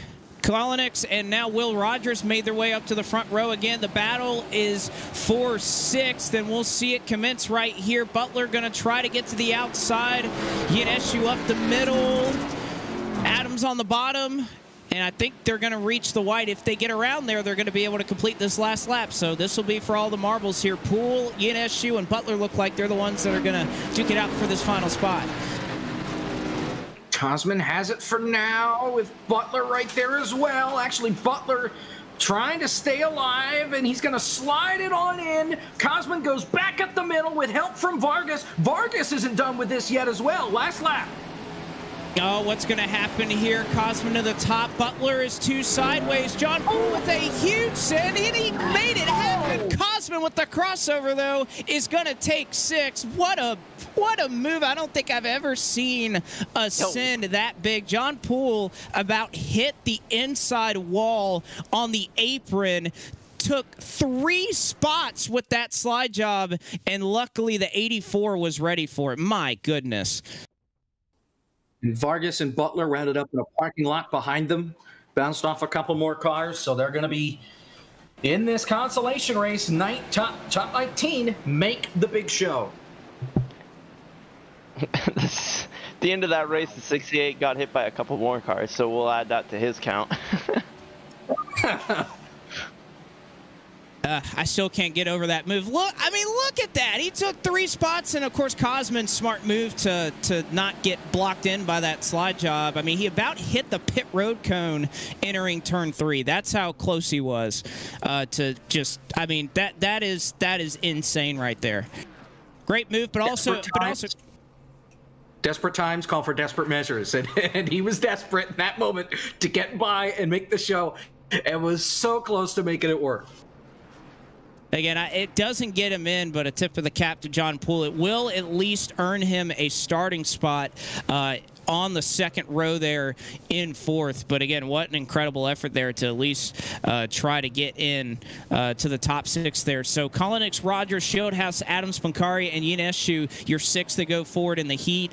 This is the consolation race. Out of these 32, 19 will transfer in. So all you got to do is just not be in that bottom 13, and you'll be in a pretty good spot. Jake Poulin, Lucas Plosel, Matthew Zwack, John Poole the 3rd, Wyatt Tinsley, Ethan Murkey, Chris Wetz, Victor Valley, Nathan Rabideau, Rich Jameson, Jacob will round out the top 10. And behind that, Isaac Johnson, Kyle Lawrence Short, Casey Nemens, Brian Kitta, Chris Davis, Ryan Pandicio, Alec Karen, Justin Malillo, Robert Dorman, Tyler Lannon round out the top 20 here, Justin. Jonathan Oates, 21st spot. Ryan Hiraki, 22nd. Balacino scheduled to start 23rd. Sean Butler, 24th. Bryce Schaff will start 25th with Spencer Ray in 26th. Jeremy Clapper, Ryan Vargas, Evan Rice, Nick Baker, your top 30. The last 2 drivers' scheduled slots were Max Brady and Andy Margot for this consolation race. We'll have to see here. Of course, 19 will transfer in automatically now. Who makes up the field? Ultimately, that of course will come down to, and actually top 6 will make it. Just top 6 in this race, not top 19. We do 6, and of course they add more to it to make room for the provisionals that will make their way forward through the race. So top 6 are automatic, and then of course we have some provisionals to sort out, some owners points after this. But green flag is out. 30 laps here. Turn 1, the 46, the 68, go figure. Spencer Ray involved. Dorman in the 46, and Lanin winds up last out of the cars involved, up against the outside wall. Now he's rolling. Caution already. And I'll tell you, there was nothing that Tyler Lanin could do there. He was just along for the ride on the top side. Some of them nearly ran and nearly put a cozy almost. Michael Cozy Jr. in reference to that with his infamous moment where they were where at least 5 or 6 different drivers went up and slammed the outside wall and just demolished it, drove into it with the massive slides and squeezes. A couple of them actually leaped up into the air as they crashed into the wall as they spun down underneath. We'll see it one more time here in a couple of moments on the Bard Visuals replay, and just getting into turn 1. See it right there. Costin's already come out, and just a big stack up there. We were kind of worried that this may happen. We've seen, for the most part, just about 14 cars on track at one time, and You see right there, when you get 30 on here, there's just not a lot of room. Butler takes some contact there on the left door. And, you know, this is going to be tough. We may very well have a timed race on our hands. There's 25 minutes to get these 30 laps in. But these drivers, the track is going to wear significantly faster with everybody out here. And everybody's, it looks like it's just kind of a brawl for the top right now. Mm-hmm. Curious to see if we're able to get this next restart without turn 2 turning into a LA freeway with everybody stopped up on the top lane, running the wall down. Kind of it is difficult to get a good restart here, but once you kind of get everybody spaced out and separated, I think we can click off a couple of laps. But it is the B main. I mean, on the LA freeway though, you don't go and bolt in and carry a battering ram with you. You don't? I guess you drive differently than I've seen most of the LA drivers driving. Most people don't have battering rams. Yet. But in all seriousness, it did almost look like that way with the drivers just carrying all that momentum up into the top line, just trying to keep their foot into it. And that's just the tough thing right here, Blake, when it comes to starting off, is just trying to keep the momentum up without slamming into somebody. Well, you hope if you're running the top and you have a little bit of momentum, you hope that somebody is not going to be in front of you who's slower. That's obviously the big thing there. We saw how much just having to lift and check up, it makes a big difference on the speed you carry. So sometimes you're willing to get in there and maybe rub some fenders a little bit because you know the damage isn't going to significantly affect anybody, but slowing down carries a huge penalty here. We don't see quite what we saw with the Cup cars where when you lift, you just make a beeline for the wall. You get tight. I don't think we really see that in this car. It's about the opposite. You lift and you get loose. I think that's the way it's supposed to be, but we'll try to get a couple laps in here. Lap number 1 now coming to lap number 2 with caution flag laps not counting against timing and scoring. Jake Poulin will get us started once again. Green flag is out, and he gets a pretty healthy lead over Lucas Plosel there in second. And you see everybody duking it out. A bunch of contact further back in the pack as everybody trying to make their way up to the wall. Everybody we got one trouble. 68 around again. Caution's out. And he was the only one. I kid you not. He was the only one not in the wall in that. And he just lost it on his own. Oh, he had to check up because of Butler, and I think he hit the brakes, and that's what kicked the car sideways on him. And, oh my goodness. This place reminds me of Darlington with everybody sliding up to the wall. Problem is you're taking 3-4 lanes and putting it into 1.5, and that's why everybody's just going into turn 1 and everybody's wrecking. Well, I think the one thing we're figuring out is you don't want to hit the brakes there, and you see the 68 working into the corner, gets into the back of Butler, and you see another check up there with the 13, and when he lifts, I don't think he lifts, he hits the brakes, and you know, it'll do that. It'll definitely do that here when you're running on dirt. It'll turn you around. As even the 68, he went and gave Butler a little bit of a perhaps friendly tap or not so friendly tap there under caution as they were working their way down the back straightaway. So perhaps could be something there. We've seen that. We've seen a lot of tempers here. It kind of reminds you, honestly, of the old Bristol. I know listening to NASCAR Cup Series practice yesterday, Jeff Gordon, Clint Boyer, all those guys, they were kind of talking about, you know, how with the track conditions being dry and everything, it kind of raced like old Bristol. And we're not necessarily riding along the bottom, but the tempers of old Bristol are certainly, it seems like it's certainly there.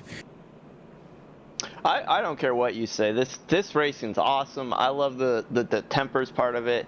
You know, when they actually can race, it gets incredible. So I think we should be doing more Bristol dirt racing, but I'm also on Team Chaos, so we'll see. Well, Team Chaos in here, I'm sure you wouldn't love it too much in real life, but we have moved our friend and partner Sean Butler up here in the booth. And Sean, you got a long ways to go, and it just looks like with how many cars are on here right now, it's a kind of tough sledding ahead for you. Well, first, I just want to confirm that no, I don't have a DoorDash order coming. I was just making fun of Michael Frisch from last night. But Just wanted to make sure. but this has been absolutely chaotic, and I've been down in the Speed Inc. channel for the whole thing, and we're having a good time. But man, it's just constant everything this whole race. So I don't like my chances. I think I have a provisional I can use, so I might end up using it, but. I definitely have my work cut out for me, as you said, and I don't know what I'm going to do to even make us up a spot here if we keep getting these cautions. I was about to say, with everything happening here, it's going to be tough to try and make your way forward. But what's the biggest difference between maybe what you've run this week? Have you been doing some of the cup or the truck racing here at Bristol Dirt? What's kind of the biggest thing that sticks out in your mind about driving this car? These cars actually act like a dirt car, and they, you got to turn right a little bit with them. But it's mainly like it's how the trucks were before the update came, where you got to just like get it in the corner easy, just kind of be like easy on the throttle midway through and get a good exit. But with this, it looks like we just got to avoid the carnage and we're good. So hopefully we get less wrecks and more racing. All right, well, we're restarting. We'll let you get to it. Thanks for talking to us. Oh yeah, no problem, guys. Enjoy. So that was Sean Butler. We appreciate him taking a little bit of time to talk with us under green. If somebody could, actually, I'll move him back to that channel. I was gonna move him. There you go. Well, I got it before. Oh, they're wrecking there. They go. Flag. Oh, big wreck. Hasty Nimitz around. He got turned, or he turned.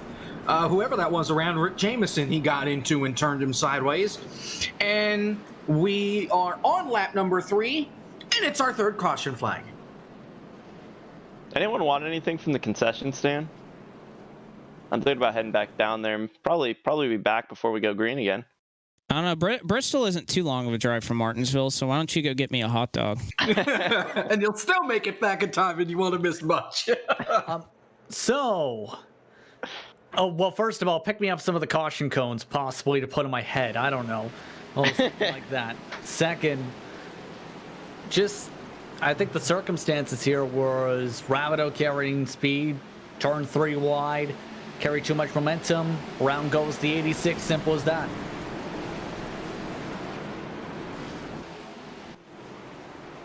It's a hard hit right there on the inside pit wall, and you see these guys, they're 3 wide off the corner. And again, when you have a bunch of these cautions, we pretty much know we're not going to get all 30 laps in. So every restart, you're just trying to make up 2, 3, 4 spots at a time before the next caution comes out. And, that's just going to make guys continue to be more aggressive. I mean, we were staggered 4 wide right in front of that. And, we're on lap 1 or lap 1 of a restart, and we haven't even made a single full green flag lap yet. So everybody here is just going to be very aggressive. And again, we're kind of seeing that balance here between if you want to go to the very bottom or the very top, and it seems like the top is being favored, at least right now in that argument.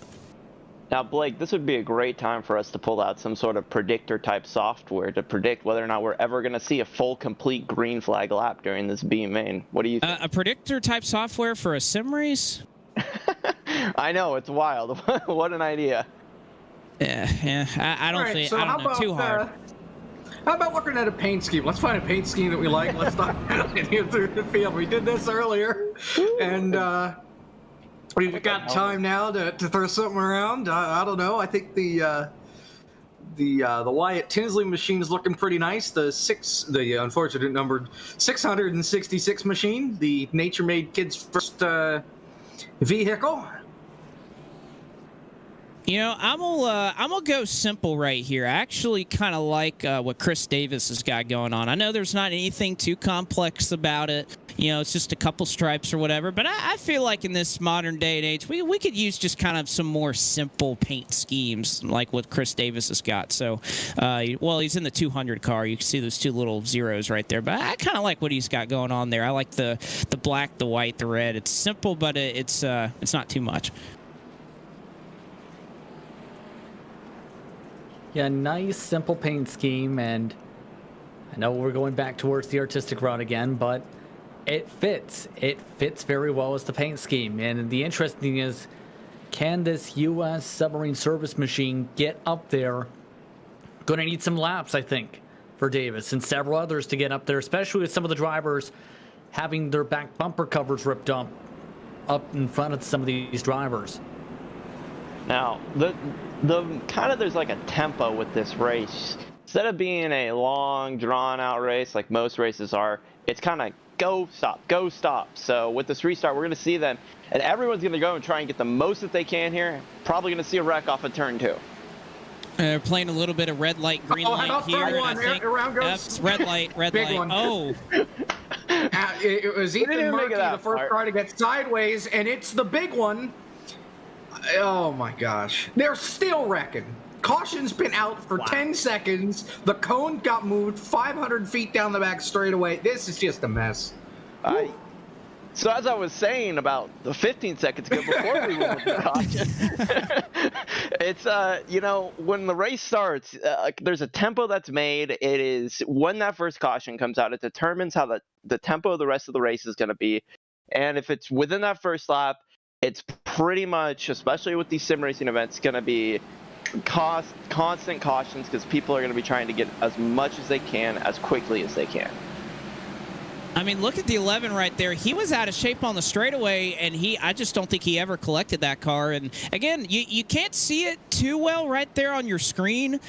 But if you get close to this track, you can see how rubbered in it is, how slick it's gotten. Even under caution, we have 30 cars running on it, and there's just not near the grip in it that we had. And I think you saw it there with Ethan Murphy. He was out of shape on the straightaway, and he carried that right into the corner. And I know we're all kind of fighting for the top right now, but just everywhere on this racetrack, it is just slick, and there's just not a whole lot of grip anywhere out here.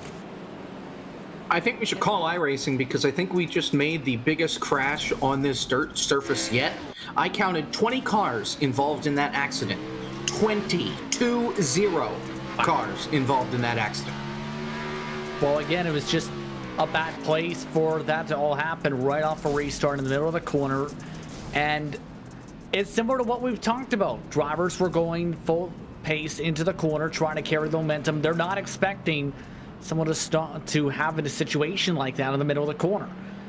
It can happen. You basically had a couple tenths of a second, maybe at the very most, to react to this. Mostly everyone, they're fully expecting to be able to drift up and hold on to the middle line. They're not expecting calamity to ensue here. We have about 10 minutes left in this race, so I'm going out on a limb here. We're gonna have 2.5, maybe 3 more racing laps, and that's gonna be about it because these cautions are about 3.5, 4 minutes apiece, and I don't see the tempo getting to a point where these cars are gonna be able to complete a full green flag lap. Well, I know one guy that maybe we can try to get up here in the booth to maybe talk some things over is Justin Malillo. Justin, how's it feeling from the seat of that 53 right now? Oh, I'm on fire right now. I am so upset with how people are racing me. Anything specifically? I've gotten walled like at least 10 times in this race, which I don't even understand how that's possible, considering we've only raced 4 laps, and not even 4 laps. It's only been like maybe 75% of a lap that we've gotten green. I'm livid right now. Well, considering that, any plan to try to make it further forward before we go green here? I'm probably going to bulldoze my way up there. I'm hoping that that a path clears for me. Going green. All right, Justin, we'll let you get back to work, and we appreciate him coming to us on short notice. Tempers are flaring, boys, and we'll see if we can make it a whole lap this time. Jake Poulin once again gets us started. We are scattered 2 wide all throughout the pack, and will we make it to the back stretch? I hear a lot of contact, but so far so good. We made it. Let's see if we make it through 3 and 4. Maybe. No, they're keeping it straight. At the back of the field, Vargas is sideways. Another car sideways. On Malillo's turn. That is a full green flag lap. Right now, I as The a fan, leaders that is made my, I feel like that was a great bet. My money's paid for. There we go. I'm glad we talked The to leader. Justin.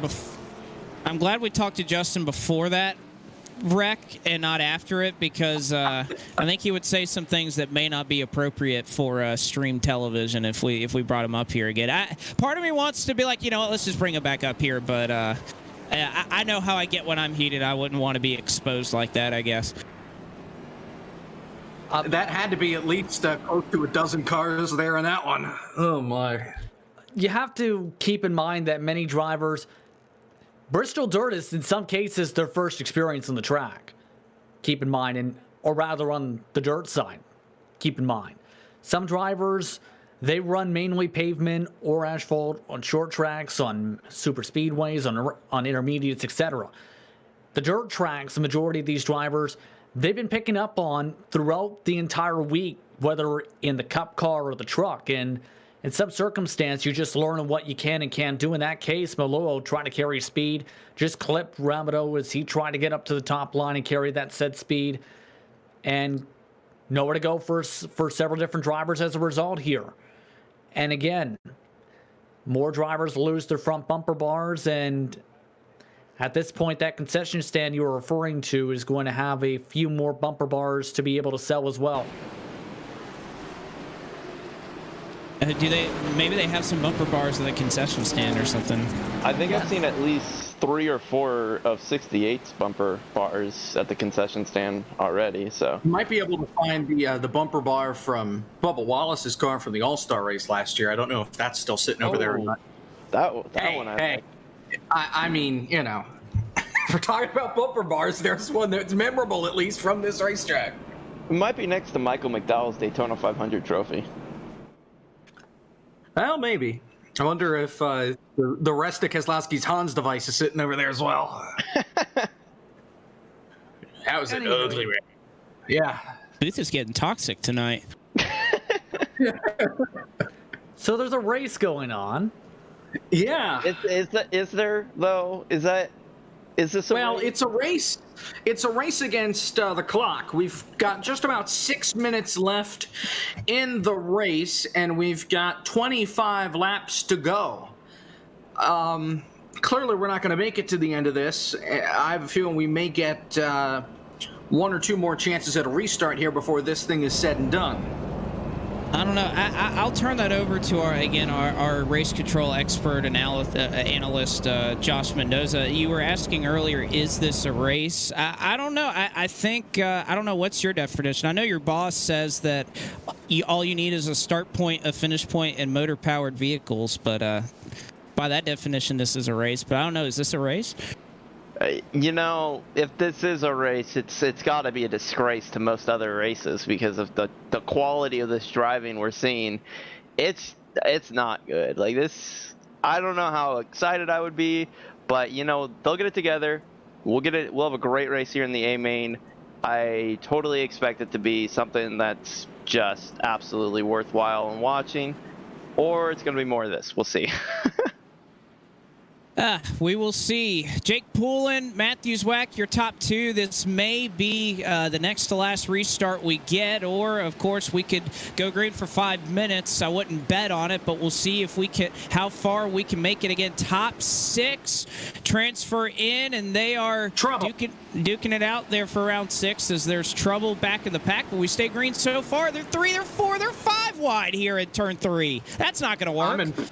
I'm impressed iRacing didn't throw the caution flag. Sean Butler sideways on the bottom. You've got the 666 of Wyatt Tinsley sliding it up on the high side, hanging out high, wide, and handsome. He gets put in the wall. The 200 gets put in the wall. Now the caution's out, and they're wrecking. Big. Malillo in another one. That lap and a half, I think, had 5 or 6 separate incidents of cars spinning, turning more than 90 degrees, making major contact. But yet here I don't even know what the lineup is at this point. Well, all we know is Jake Poulin's leading, and that was the longest green flag run of the night. So good job, everybody. Other than the heats, that was the longest green flag run of the night. That first heat only had 1 caution, and it was at the end of the heat. We made it 14 laps without a caution in the first heat. and we have devolved to this. I'm just saying. So we went to caution with about 4 minutes and 15 seconds left in this race. I think we're going to get one more restart here. And if that last restart was any sort of preview for what we're going to see for this next restart, we are in for an absolute blender of a restart. Everyone's going to be mixed together. Cars, parts are going to be smacking, hitting, all that. This whole lineup could change by the time we get to the end of this race. And the top 6 of this make the show, and then there are other spots that get assigned. As of now, it's Poulin, Zwack, Wetz, Plossel, Poole, and Davis that are in. What do you think here, guys? Does this top 6 stay the same, or does it get shuffled around a bit before we move on to the main? Oh, it changes. Oh, there's no way that lineup stays the same. With the way they're racing, they were wrecking for everything and everywhere on this track that last restart. Chris just mentioned in chat, said he is not in 6th place. He has retired from the race and withdrawn. Oh, yeah. So Chris Davis just went home, and that means that Ryan Pandisio is in the show. Wow. This whole timing and scoring is very interesting right now. Yeah, it's doing a little polka right now with the with the fact that we aren't counting caution laps. That's why everything gets jumbled up. But once we get back to green, everything will get sorted. 2 minutes on the clock right now. I can't quite tell. Lights are still lights are still on the pace truck. So I think we'll have about a minute of green flag racing, depending on what happens. So we may get about 2 laps at most, I would think. Is this? So this is essentially a green white checkered with no chance of a restart. And if the caution comes out, we pretty much freeze the field, and that'll be it. So right now, your top 6, Jake Poulin, Matthew Zwack, Chris Wetz, Lucas Plosel, John Poole, and Ryan Pandisio right now riding in the top 6 spots. You have Casey Nimitz trying to knock on the door, Wyatt Tinsley, Robert Dorman. You also see Victor Valley and Sean Butler around that battle. And again, with everything we've seen on these restarts, this is going to be pretty wild. Under a minute left in this race. Imagine it'll be about 2 laps, and that is probably it. If we get a caution, we're done. Top 6 transfer in, and then, of course, we'll decide the provisionals afterward. Green flag is out. Let's see how long they last. Jake Poulin scurries away, and, again, as we expected, a lot of big sins around that transfer spot. Oh, a big crash. And that's Huge. the caution. 666. Tinsley overcorrected and absolutely clobbered half the field. Pandisio winds up in the pit barrels, so he's not going to make the show. Looks like Tinsley is going to make it because of the contact. No, maybe not. It might be Valley. Yeah. We'll see what happens with scoring. Scoring says, well, Pandisio, but he's out. So I guess it's Tinsley. I think we got a lot to sort out here. I think there's a lot of decisions to be made here by race control. On obviously you can't full throttle people to get in. I'm pretty sure they have a rule against that. So we'll have to see what they decide here. By my scoring, it looks like Poulin, Wetz, Zwack. And they're still trying to catch up and get sorted all in their correct spots, so it's tough to tell. But it looks like Plosel, Poole, Tinsley, and perhaps Valley will be the top 6, but there will be a lot of decisions to be made here by race control. We'll have to let you know. We'll see it one more time, and yeah, I don't think Tinsley had any intention there of really making that corner, and unfortunately everybody else kind of pays the price. Yeah, I don't see race control saying that that 666 car makes it to the finale, especially with they just sent out a warning to another driver, 68 car earlier tonight, for making a similar move with no intention. Okay, so they just said that 666 is going to be EOL'd, and that's going to be the end of that story. Well, I was Victor going to Valley. say, depending on when that caution came out, it looked like Valley was ahead of Tinsley, but scoring still put Tinsley ahead of Valley based on when the caution flew because of scoring loops, not because of where they were at on the racetrack. So is that EOL applied to Tinsley for the consolation or for the feature? It's going to, based on what I've heard, they're going to be moving him to the end of the line for their current running position, which will move him into the 23rd position, move it and shift everyone up a spot, which means Victor Valley is going to make the main here. Good grief. Okay. A lot to sort through right there. A lot to sort through, and we're actually going to have to do a server change as well to try and keep everything here. But we'll take a slight break, and we'll be back with you. We'll have official results from that LCQ, B main, whatever you want to call it, as well as the provisional drivers that you'll see racing in our 100 lap feature. So don't go anywhere. There's a lot to sort out, and again, a lot of racing still ahead here at Bristol Motor Speedway tonight.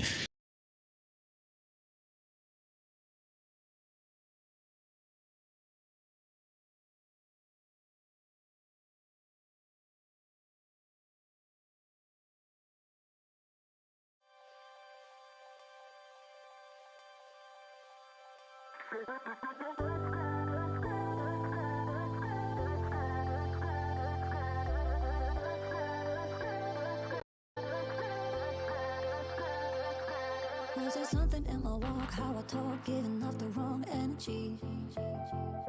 Or was there something in my stride, too much pride, telling you to back down? Slowly, slowly you became my enemy. But you can't seem to get enough of me.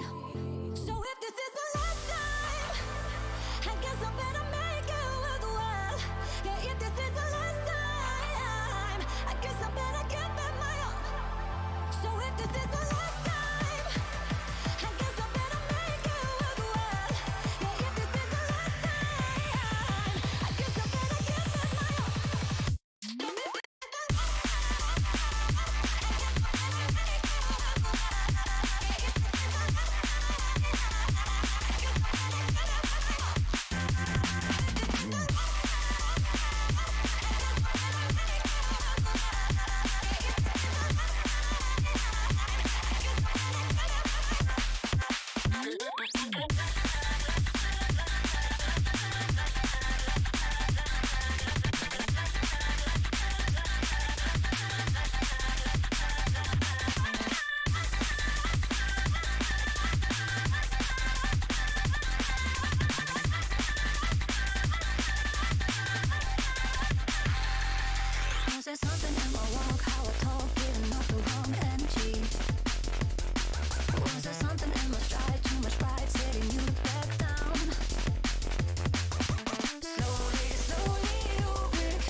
Well, we've had an interesting night, and we are finally ready to get back to action here in just a few minutes. It has been a fun one. Blake McCandless, Jacob Hitz, Joshua Mendoza, and Justin Prince along with you here on STN. Zach Johnson doing a great job down in the virtual production trailer, as well as we've gotten the server back up. Had to sort through the grid, get everything started before we get everything ready to go for our 100 lap feature tonight. But, you know, we kind of saw it all in that first little bit of heat races and that B main there, Justin. I'll start with you. It seems like we kind of sorted things out. We saw how this track drives when it's worn in. We saw it when it was early on, and we were having some good side-by-side racing. And then we saw some cautions kind of plague us near the end as well. Well, it's a tricky track to drive, and while some people may say, and I know there is some out there who have gone towards the mindset towards me when asking about advice how to drive this track is, if you can drive the concrete Bristol, you can drive it the dirt Bristol. That doesn't equate for the fact that you're racing on dirt. And it's so difficult if you don't put in the effort and time to be able to hit it perfectly around this track. And we've seen it for some of the drivers tonight where they've struggled to come to grips with some of the track, but that was to be expected because this is such a unique circuit to that where it's going on for the first time in real life for drivers since 2001 here at Bristol Motor Speedway. Not many drivers on the iRacing platform have that real-world experience here at this facility. That being said, tonight's going to be an interesting main event, I think, for tonight to see how the drivers adapt with a lot of cars on the racetrack and really try and make sure they use that throttle pedal to their benefit to be able to rotate the car. Because once the track's really worked in and really slick, it can be trouble on the restarts. Absolutely, Blake. We've seen that in the consolation race in particular. Starting off in the race, I'm not quite as concerned. I think we might see some decent runs once everyone starts to really get into a rhythm. We'll see how long they can stick in that rhythm. Again, I think establishing that and just having to work through, try to find it. We talk about Bristol being a rhythm track, and that's certainly the case, Josh. I think that Bristol is a track that anytime you go to it, you're talking about finding a rhythm and getting in it, but you're also kind of having to do it on dirt with, trying to also keep in mind that you got to keep up with the track as well. Yeah, there's a rhythm, and that's kind of an individualized thing, and then there's a race tempo. The race tempo is more or less set by how the race is flowing as a group of cars, how it's progressing along. We saw that first heat where the tempo kicked off, we got in a groove, and then people were able to hit their rhythm. When you hit that rhythm, everyone kind of races. It's clean racing. We got all the way to 2 laps to go before we saw our first caution.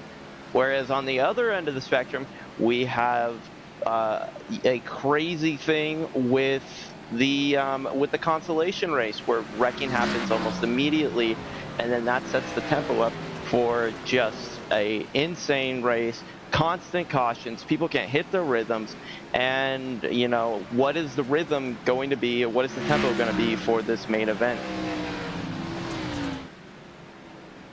Jacob, we watched a lot. What are your thoughts here as we kind of look forward to what these drivers may have in store for us for this race? Well, right now, as I'm watching this warm-up session, I want to go down on the track and slap off drivers across the face. It's just as you have a clean racetrack after basically running on like 20% concrete in that towards the end of the last race.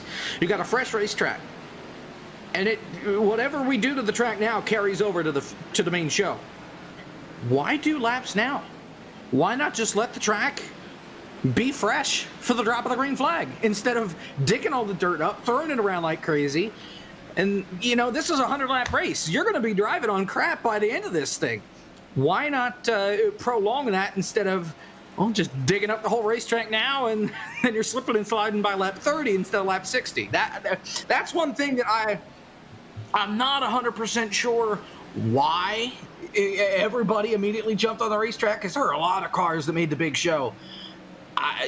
I wouldn't think they would need the practice, considering they had practice and then the qualifying and then the heats, and then some of them had the consolation. That's even more track time. I don't know about the mindset for some of these guys here. Just let the track be fresh. That is something that everybody is going to do, but on the flip side of that, if you're somebody that thinks, well, maybe I want to keep the track a little fresher for a little bit longer, everybody else is out there, so one person not running on the track is not going to overcome, 30 or 40 people that are advancing in. I don't think they're going to practice on this track for much longer, but it certainly is going to have an impact on the type of racing that we see on it right now. It's going to carry over from our warm-up session. It started completely cleaned off. One of the nice things about iRacing, when you prep the track, all it takes is the click of one button, and all of a sudden it's perfect. It's done. It's there. You don't have to wait for however long you would have a track prep effort take for in real life. But it looks like here we're going to advance right now, and we'll look forward to the starting grid for this race. So we'll go ahead and list it off for you as we are set to go racing for 100 laps around Bristol Dirt in these NASCAR Xfinity cars. Got to give a shout out to these machines as well. Wasn't sure how these were going to fare, but I'd say these drive better and have some better racing than what else we've seen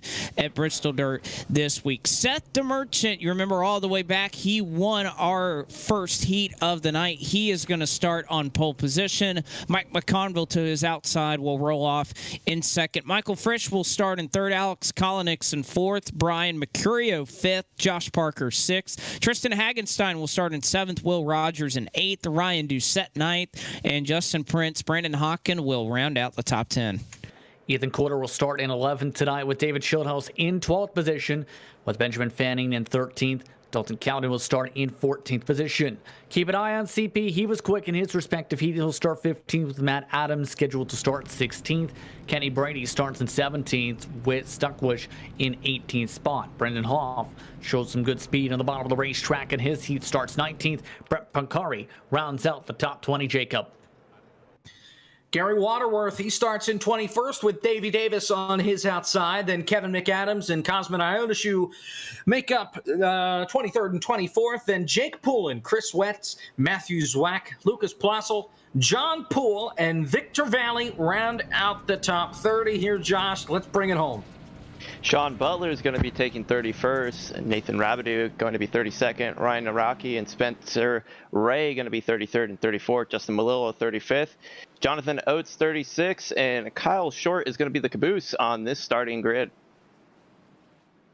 It is, and again, you see the last couple of spots there on the grid determined by provisionals. So you see the likes of Sean Butler, Ryan Naraki, Justin Malillo. They'll make it in on those provisional points, and everybody, I think from Victor Valley on up, make it in by their finishing position. 30 cars advance, 31 through 37 determined off of provisionals. The weather here at Bristol, relatively cool, 70 degrees in the air, a 66-degree track, so relatively cool out there. Again, that is a track that is going to slicken off and change throughout the evening. Winds to the northeast at 3 miles an hour. But we're glad you could join us here from the Bristol Motor Speedway. It's been very intriguing to see all of these different cars take to the dirt, all these different drivers who mostly come from a stock car background get used to the dirt. But we'll go ahead and get things started off here. Seth DeMerchant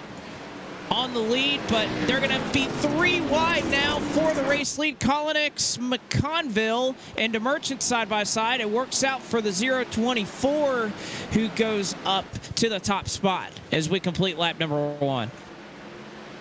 A great first lap for Mike McConville. Started off well in the launch, now works his way to the race lead on the outside line. Trying to join his Kolonix along with Josh Parker. Parker able to carry the momentum. He slaps the wall down the backstretch, though. DeMerchant wheels in hard. Able to avoid him. Will Rogers and several others snaking around as they go 2 wide. Severals deep off the corner. We got a couple into the wall. That's around Sean Butler.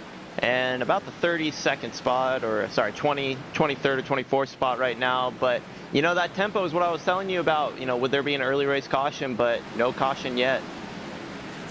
Now we got into a rhythm here. We haven't seen the yellow handkerchief being thrown at the flag stand or anything like that. Everybody's kept the cars, well, relatively straight. You're not always straight here at the dirt tracks just because the car gets sideways on you and you're pretty much drifting through the corners. But right now it's McConville, Kolonix, DeMerchant, Rogers, Mercutio, the top 5. Doucette, Parker lurking back behind. Is that 222 is closing, trying to close in at least on McConville for the lead. He's definitely trying his best, but they are in close quarters behind them battling. We saw Brian Mercurio trying to get to the back end of Will Rogers there. And, you know, one thing that's interesting in that first heat, we kind of saw everybody favor the bottom side of the racetrack. It seemed like you were able to make moves down there. Already, this track worn in enough that it seems like everybody going directly to the top. We see everyone in the top 5 craving to run that wall. Ryan Doucette, the first car, trying to make the bottom work. One car is stopped on the back straightaway. That was the machine of Jonathan Oates. The 73 came to a dead stop, no caution, but it looked like Jonathan Oates elected to go to pit road. He's already out of this race, so no caution there for the stop race car, but Kolonix trying to take advantage now and take the race lead away. And a great battle for the race lead. In fact, forming up here is now Kolonix tries to run that bottom line to Merchant. Oh, we got a wreck. Turn number 2, Sean Butler was round. Yeah, and Spencer Ray involved in that. Victor Valley involved in that. Looks like Kyle Lawrence Short may have gotten a piece of it. So multiple cars involved here in this one. And it looks like Sean Butler just lost it on its own. He hit the wall, and then Short hit the wall, and then they came back down the racetrack, and Victor Valley just spun on the flat, spinning out all by himself. So Sean Butler just kind of lost it there up against the outside wall, and it brings out the first caution. Well, I'll tell you what. So Butler had some contact here on the front straightaway. You're going to see it right here on the replay. Watch the 51 of Kyle Short. They get tangled up off of turn 4. Pretty hard contact there into the wall. Sean Butler gets tagged, and he just never got the car pitched sideways to the speed he wanted to go. Slams the wall, and from there, he's just along for the ride, collects a couple of cars. But, yeah, it just looked like Butler really didn't have a chance to make that corner. He just never got the car slowed down and just had nowhere to go after that contact down the straightaway. Yeah, it just looked like absolutely that case where with that car going back and forth so much there, Blake just couldn't get the throttle to respond to the rotation needed to be able to pin it on down. And when he kept it full throttle for it to slide to the bottom, instead it just went straight through the slick and straight up into the cushion, into the wall, jumping the cushion. I'm not really sure where he was planning on going there. You're going to get a penalty for a move like that, even if it sticks, just because if you're using the wall to keep a slider in and keep ahead of yourself in front of another car, that is against the rules here at the FTF Grand National Series. You got to be driving correctly, not making moves like that, or the admins are going to do it. So not really sure where Sean was planning on going. Well, I don't think it was intentional. I just think he never got the car situated correctly, and unfortunately, he just chased it up the racetrack until the wall kind of became his stopping point. I don't think that was something. You know, obviously, we don't want wall riding in the sim. It's something that you can do. They'll police it, but I don't think that was a wall ride. That was a wall thud and a stop, and he got quite a bit of damage out of that as well. I know I kind of did that earlier in the week running a cup car, and I got the old meatball flag and was told to go to pit road. So we'll have to watch and see if that's going to come into play here. You hit that suspension the wrong way, it'll cause a significant amount of damage to your race car. But through the top 10, it seems like obviously we've kept things the same. How about Matt Adams? Started back in 16th. He gained several spots there on the jump of this race, and he's already up to 10th. So he's kind of quickly moving his way forward in the 404 machine. And lights are off on the pace truck. We got a couple of green flag laps in. Again, that will count against timing and scoring, so no freeze on the laps counting. So if we have some cautions, it'll cost these drivers some time. As pace truck will work off, and it looks like McConville will elect to take the outside line, and it looks like the green flag is out. McConville on the loud pedal, and he tries to get away by about a car length over Collinix and Will Rogers, who were duking it out for second. Well, and he made everything work. He's gonna pull away, and Kalonix, I mean, he's lurking around, but he's got plenty of time as Will Rogers peeks to the inside. Now we'll get back in line, and you got Mercurio down on the bottom, and they're 3 wide making contact. Woo! Michael Fritz right around the center of that. That got scary for a moment, but it looks like everybody's gonna make it work for now. We got a slow car on the front stretch right now. I think that's Justin Malillo, but he's gonna get it rolling here. Yeah, he had pit under caution previously too as well. But many of these drivers just trying to fan out, trying to get some separation as they start slamming the wall for 6 on back. Yeah, Fanning got into the back of, I believe that's Matt Adams, clobbered him going through turn 1 and 2, but everybody keeps the cars rolling as the 18 goes around. And the 92 gets turned into the wall. Everybody sliding, trying to avoid. We stay green. Sean Butler spins in the background, but we keep rolling. Yes. Yeah, that's amazing there. We saw Josh Parker take a little bit of a 360 there on the bottom, but apparently he got it whipped around quick enough that we did not have a caution. We see another hit up here, 3 wide, and it's right around Matt Adams, Benjamin Fanning, Will Rogers all kind of collected themselves off of turn 4. They keep it green for the moment. Everybody just full sending there on the top. We see Brandon Hoff and Kenny Brady make contact there. This is about the battle for 13th, so everybody Trouble, just turn 1. John Poole around, caution. There was also an incident on the front stretch that involved Davey Davis that he was still sitting on the track when this caution came out. Not really sure. Yeah, that happened before. Interesting. Just a roller. And it was that incidents. That was the precursor to the John Poole incident, because the 02 who was involved in that came back up the racetrack. That caused Poole to move up right in front of the 93 Rabidou, and that put Poole in the wall and brought out the caution. Man, that looks like Dale Jr. in the Pro Invitational just pinballing just in the middle of everything. And there's, you hate to see that for Davis there, because there's really, he's just along for the ride when everybody's kind of pinging off each other. You see another spin right there. Perhaps that was the one that eventually got Barney the flagman to bring this back under caution. You see the 56 go around, but it's just not a whole lot of room to go at this juncture. When everybody's just bouncing off each other, you're just along for the ride and hoping for the best. Yeah, that's just the tough part when it comes to dirt racing, right? Especially with these types of cars, is just stability. And let's take a look at the full replay flipping here all the way through the corner. You can see a runny that Davey Davis is just struggling a little bit to try and hold on. Just that over-rotation for the car in front really just started this whole chain reaction where he just tries to hold on to it, save it. Gets hit from the back, gets hit in the left side, gets hit on the right side. And all of it just, again, as talked about, just spells up into that incident, that trick of the caution flag in turns 1 and 2. It's just quintessential dirt racing at times here, where people are just going to bounce off winner with these types of cars, and we've already just seen that circumstance now bring out this caution flag. It has brought out the caution flag for the second time in 20 laps that we've completed as we continue to roll along here. Another thing that I'll just kind of throw to you guys as far as pit strategy is concerned, we've seen a couple drivers come on pit road. We know damage is not that much of a factor here. I would imagine we're not exactly dealing with what Goodyear brought in real life to Bristol, where you're seeing a bunch of tires cord after 30 or 40 laps. I don't think we're seeing that here. I would be shocked if at any point anybody, especially up here in the race lead, would come down and get fresh tires. I just don't think tire wear is really going to mean a whole lot.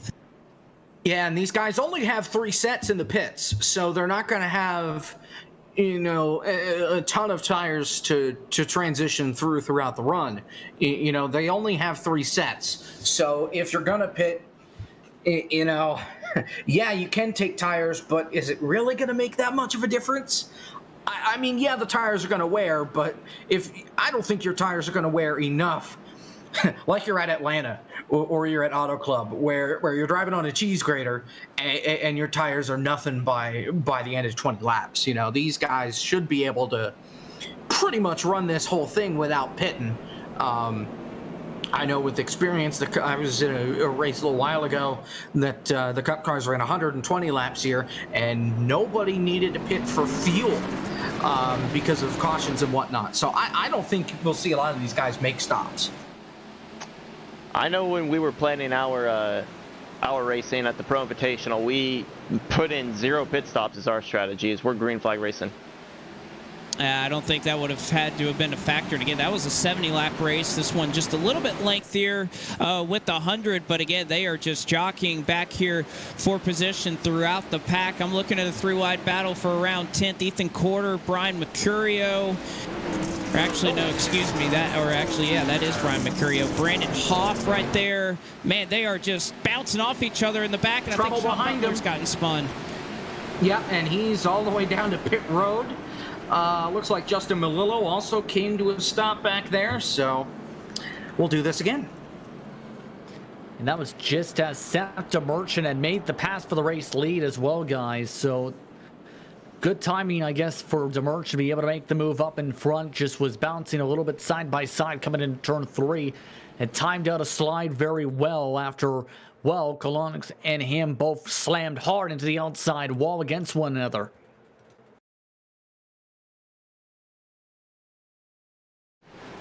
We'll look at it one more time here. Again, there's about 3 or 4 things going on here. See, Justin Melillo, he got spun around. Sean Butler pancaked the inside wall there, I think, just like he did in the B main. He is not going to have the front clip on the nose of his Pennzoil Ford Mustang. And see, everybody just trying to get it to work. You saw Butler there, made a move up the inside, got into his wax door, and unfortunately just turned himself around. And it's going to be tough sledding back here. Everybody, you see how hard everybody's racing. These guys are racing back here for about the 25th, 30th position. So these guys, I mean, it is going to be tough to make up that track position.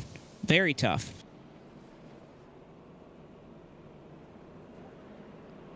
And you mentioned the strategy of don't come into pit. Some of these drivers at this rate are having to come in just to get the damage repaired. It's getting so bad for them at this rate. Because keep in mind, the tire wear is not a concern whatsoever, in my opinion. You're not panicking about tires on the dirt here on iRacing compared to real life.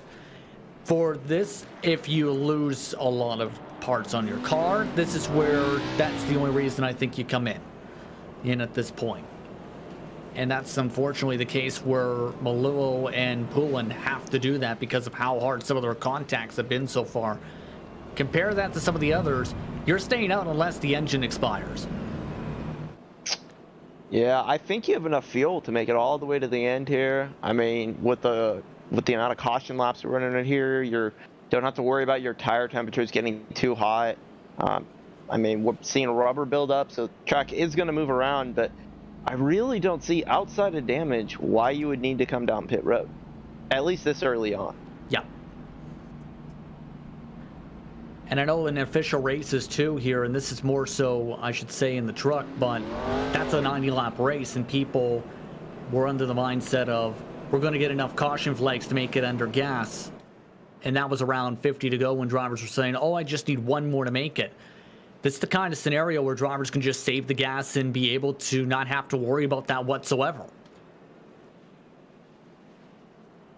Pacing around under caution, third time we have been slowed by the yellow flag here in this race. Lights are off on the pace car. We have seen a handful of lead changes up here, and I'm not shocked to see Seth DeMerchant up here. I know when you think of his name, you typically think super speedways and showing his skill in that avenue of racing, but he is definitely taken to the dirt here at Bristol all week long, every car, and he has figured it out, and he has made a living here at running up front here at Bristol Motor Speedway's dirt configuration. So he elects to take the high side once again. He'll get that run off the top, and we will get back under the green flag as he scurries away here by a couple of car lengths over the rest of the pack. 3 wide behind them. Doucette in the middle. McConville's in the fence, but he keeps it rolling, and we Caution. are already wrecking in the middle. Oh, of 1 and 2.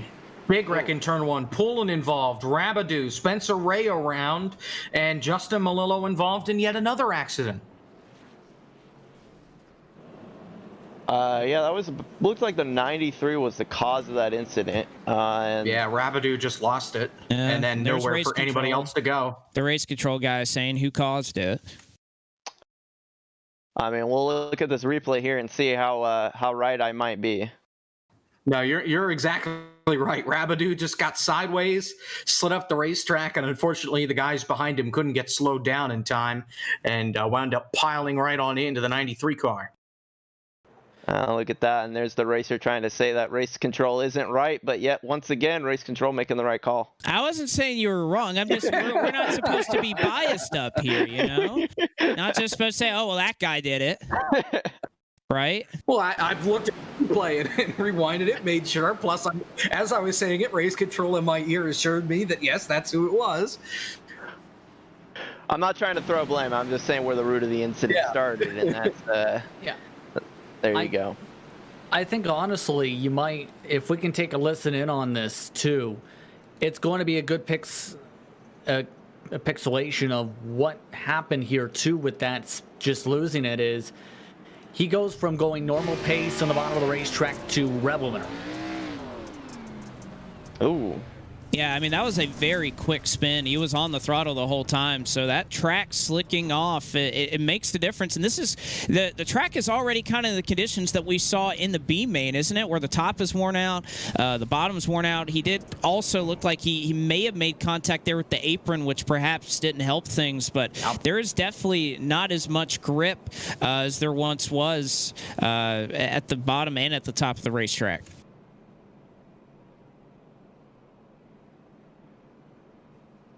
It's just the nature of how dirt racing plays out, guys, right? And it can make it so difficult to be able to adjust. But that's the thing. When it comes to dirt racing, you need to adjust to the changing circumstances. And that top line seems to be now where everyone wants to be compared to where you can make both lines work earlier on. A lot of slick is built up on those bottom lines. I want to go back to our topic of discussion with the warm-up in the beginning and, you know, the question of why are people out on track making it slicker and then why people, you know, choosing to stay in. I mean, I think if you're a driver and you spend your time and you focus on running on the slickest possible track, that plays an advantage into you because it's almost guaranteed you're going to be starting the track off at about a 30%, 40% with practice laps being done, and it's only going to get slicker from there. So in your mindset, you want to go out there, you want to get that track as slick as possible because over the course of a race, that's going to be playing into your hands, you know, against the drivers who are really good on the tacky track. It definitely is going to change, and you know, I think there are a lot of drivers who are kind of waiting for their opportunity to take advantage of the slickness. Think they may have the upper hand on that, but they got to get some green flag laps to do that, and hopefully you have some track position. None better than what Seth the Merchant is looking at right now as he takes control of the field once again, gets the run right off that cushion nearly. You can see how much it helps him down the straightaway, pitches the car sideways, gets into the corner, and Kalanick's going to try to make the bottom work, but not able to do so as the Merchant will have the lead, and again, just scattering back in the field. I think I see even 3-4 wide back there. Now, massive hornet's nest of drivers racing along the apron, racing up to the wall. Several drivers slamming into the wall. Kenny Brady slides up into the said wall. Trouble, Shieldhouse. Oh! Hard hit into the pit wall. That was Zwack. And he just alt F forward. He's done. Matthew Zwack just zwacked the pit attenuator, and he's going home. Oh, man, that is that is a trouble spot to try and hit everything. And you're right, Matthew Zwack, he was full on in the throttle when he made contact with that pit road, the barrels there. I mean, he made that hit that Matt Kenseth took look like absolutely nothing compared to what he just did to that pit road wall. Man, there are a lot of drivers who get some pretty significant damage out of that. David Schildhouse, Gary Waterworth, they got the front clips, or at least Schildhouse does, off of his race car. And that's something we'll have to take another look. Josh Parker squeezes on by. It was a close. The 0-2, no, Rocky, and then he collected a few more after the caution was out.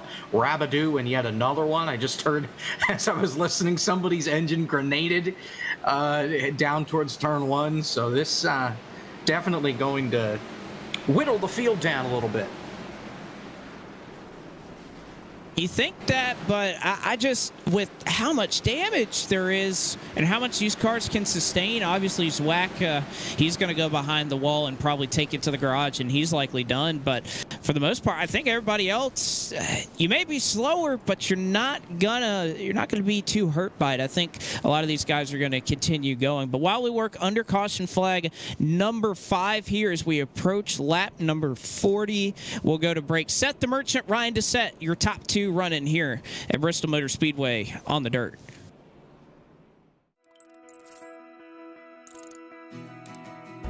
iRacing is a sim racing game that combines a true-to-life racing experience with an online community of virtual racers from all around the globe.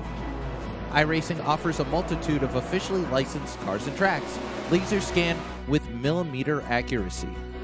Their car models and mechanical systems are based on real-world physics, engineered in cooperation with manufacturers and race teams. Their skill license system ranges from rookie to pro, ensuring members are always pitted against those with similar skill sets. Members are able to sign up for a weekly race series, compete in time trials, host a private race with friends, and participate in racing leagues created and run by the community. With over 170,000 members, iRacing works in partnership with renowned motorsports organizations like NASCAR to deliver virtual races based on the real-life NASCAR Cup Series, as well as many other series on the NASCAR ladder. iRacing also features team racing, providing a variety of options for members to create and manage their own teams. Race with friends or real-world teammates in full-length endurance events like the 24 Hours of Daytona, Spa 24, or the Bathurst 12 Hour. Additional partners include IMSA, World of Outlaws, Supercars, and IndyCar, allowing members to race in their very own Indianapolis 500, Bathurst 1000, Chili Bowl, and many more iconic events. This is iRacing, delivering the most authentic racing experience short of getting into a real race car. Sign up today at iRacing.com.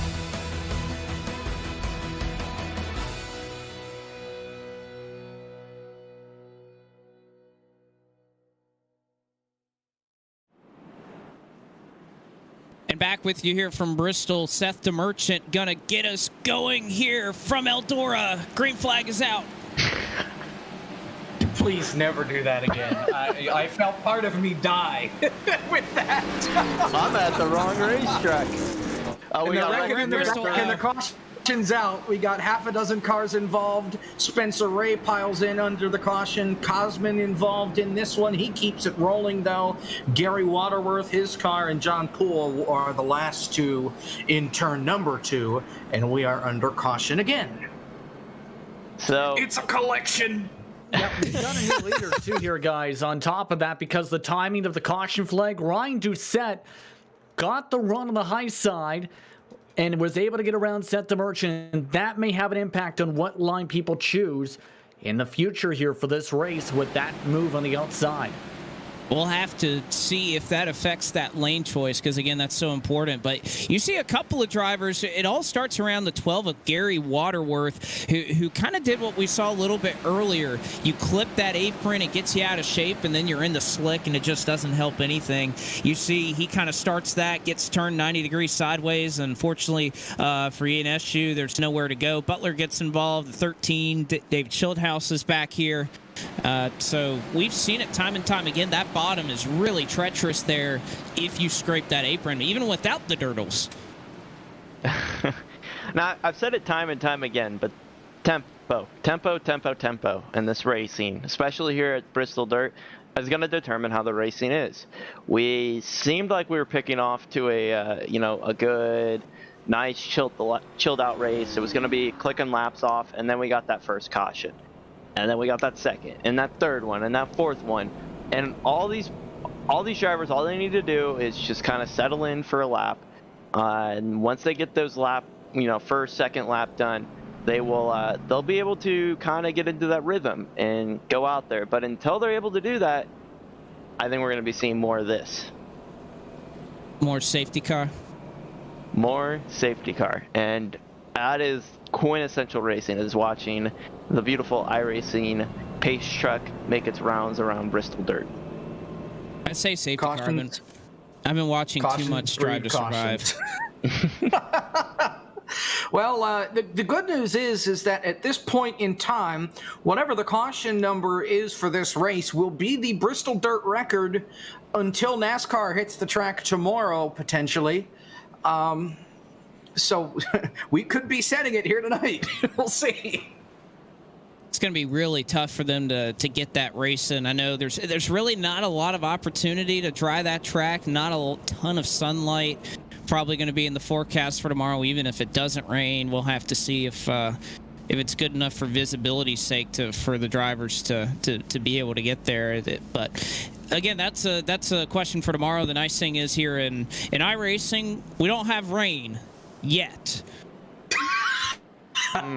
Don't tempt them. I think, don't quote me, but I think, technically now it's Saturday, I think was supposed to be the better chance for storms, which, lightning and all that fun stuff. I think Sunday is the better chance for just plain old rain. Neither is great.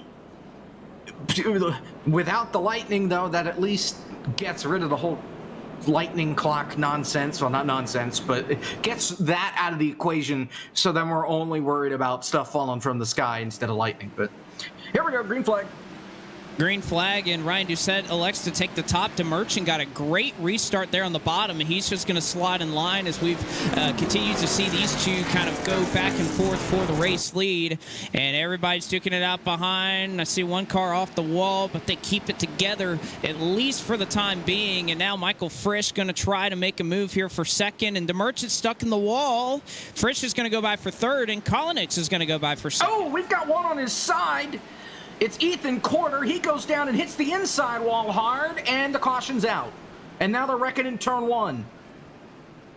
Got one car sideways. It's Kyle Short. Justin Malillo around. And Ethan Corder just submitted his Casey Kane impersonation with that little wall climb coming off turn 4. Got pushed up into the wall via the Valvoline machine of Brandon Hoff. It reminds me a lot of Martin Truex Jr. in Richmond, years ago in the old Busch series. I don't even know if a lot of the kids out there even know what I'm talking about. But, I think Brandon Hoff just kind of got checked up there by the car on his inside, and there's just nothing for him to do. Ethan Corder climbs the fence, and from there, the 818's along for the ride. You see right there, Benjamin Fanning, I believe that is, right in front of Brandon Hoff. Just gets a little checked up, and there's nowhere for Ethan Corder to go. He just takes the cozy line there on the catch fence. Funnily enough, the 99 was just behind him. Yes, Cozy not driving the 99 this week. It's Christian Peterson. And frankly, I don't blame Cozy for not wanting to come to this one.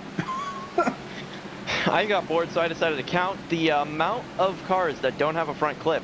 13 out of the 37 cars on the track or 35 cars on the track right now do not have a front bumper.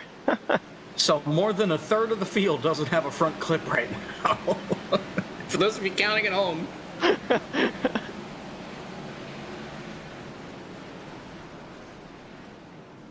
see them as they continue to wreck into turn one. Another car spins around there. This is kind of after everything. You see, golly, the same names over and over again just seem to not really get wrecked, but just make a ton of contact. You see Jake Poulin right there, David Schildhouse, Sean Butler, Davey Davis. I mean, those guys have been involved in so many wrecks. Not necessarily the cause, not necessarily put in a bad position. They just, every single time we go by, it just seems like a little more and more. They just collect a little bit of damage each time by. Yeah, this is getting tough for some of those drivers and has to be frustrating, absolutely. But again, at this point, again, kind of want to go back towards Joshua's point where we eventually have to get a run in here to be able to get a rhythm back. Yeah, it's the rhythm, the tempo. We'll bring it back to music if we have to.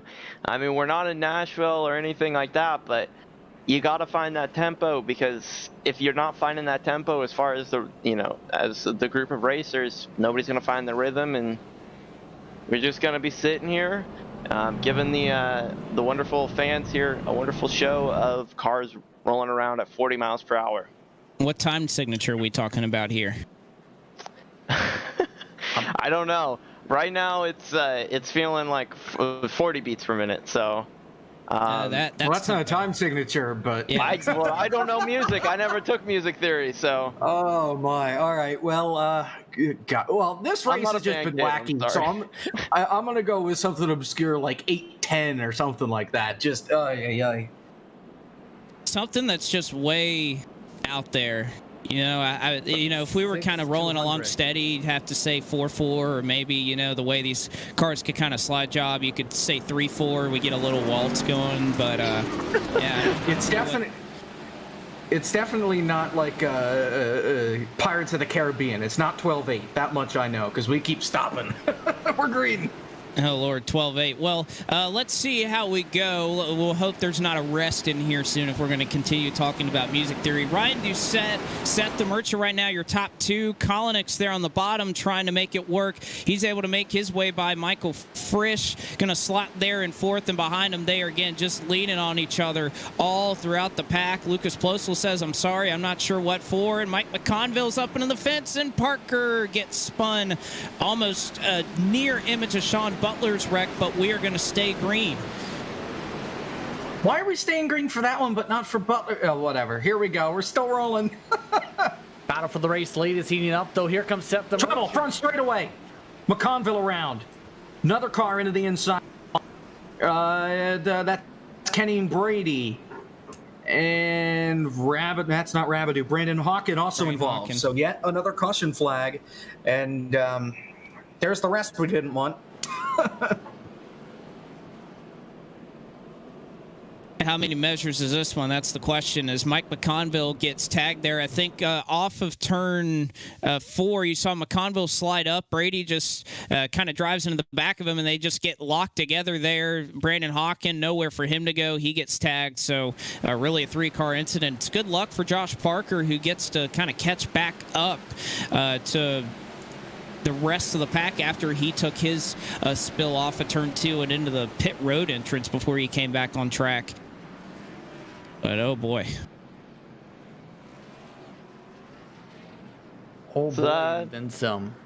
Yeah, this has been it's been interesting. We're working lap 60 right now. That means we're a little bit over halfway till we're able to bring a conclusion to this race. And I noticed that Josh Parker got spun out, but he immediately came down in front of pit road, and it was out of the way. Maybe it was just kind of clearing out of the way. He wasn't blocking the track, and they were trying to get it going green again. But it's certainly incidents seem to be happening everywhere on track. We're eventually going to have a track blocking incident or a major incident that they're going to have to throw a caution for. At least unless they're able to give each other a little bit more room and finding that rhythm. You guys want to do some more of Bristol Dirt? Because guess what? We've got more coming up on STN on Monday. Maybe. We're back. Four Corners Racing League. I'll be there for that. Monday night at 8:15. Unless the Cup race gets rained out, then they're going to move it to Tuesday night, same time. And then Saturday, March 20. Well, that date's not right because that was yesterday. Let me pull up the calendar really quick. Saturday, April 3rd. FTF GNS, we're back. We're going to Spa. So we're going to go from a tiny dirt oval to a giant road course overseas. We'll see what happens. And then the eNASCAR Road to Pro Qualifying iRacing Series is at Richmond in 2 weeks. Should be a fun time. SDN will have the second split. Podium will have the top split. Like usual.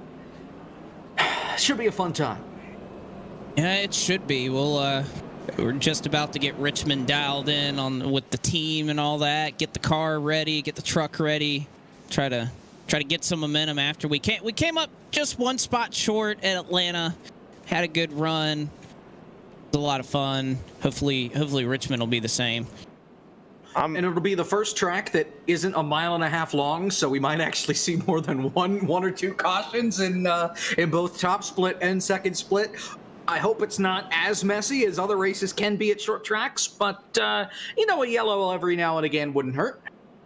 No, and I'm not too shocked. I think you'll see a lot of, I don't know, the way that race will go, if I just had to predict it, we'll have a long green flag run, and then we'll have about 40 to go, and then it'll devolve into chaos. But that again, that's just my guess. I could be wrong about that. But again, still a lot to take care of here tonight. 37 laps to go as they take the stripe this time by Doucette, DeMerchant, your race leaders. And DeMerchant going to try to take a stab at the lead. He's not able to get it, and he might lose second to Frisch. He slides up right in front of him before he allows that to happen. Nice and dicey for second position once more, though, as Frisch just try to run that bottom line. Koenig's trying to run that middle line. DeMerchant gets squished. Oh, Parker's around. Yep, and it's going to collect Poulin. Caution. Yeah, Jake Poulin, Josh Parker got tagged in the middle of the corner.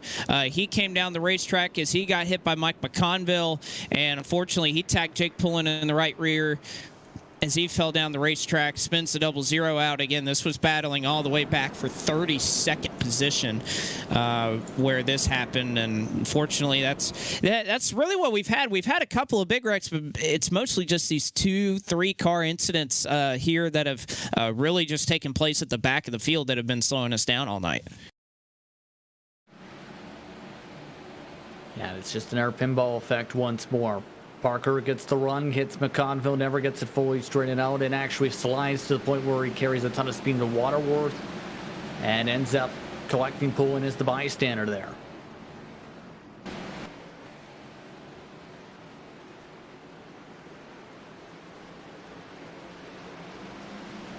An interesting move there, to say the least. Just, he throws it in there, and there's 3 cars there.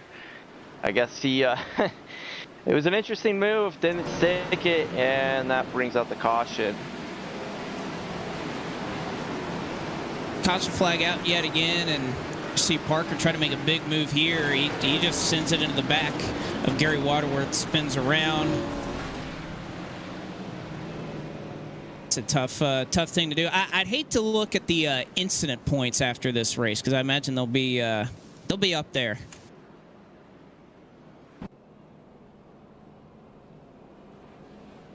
Who do you think ends up with the least amount of incident points tonight?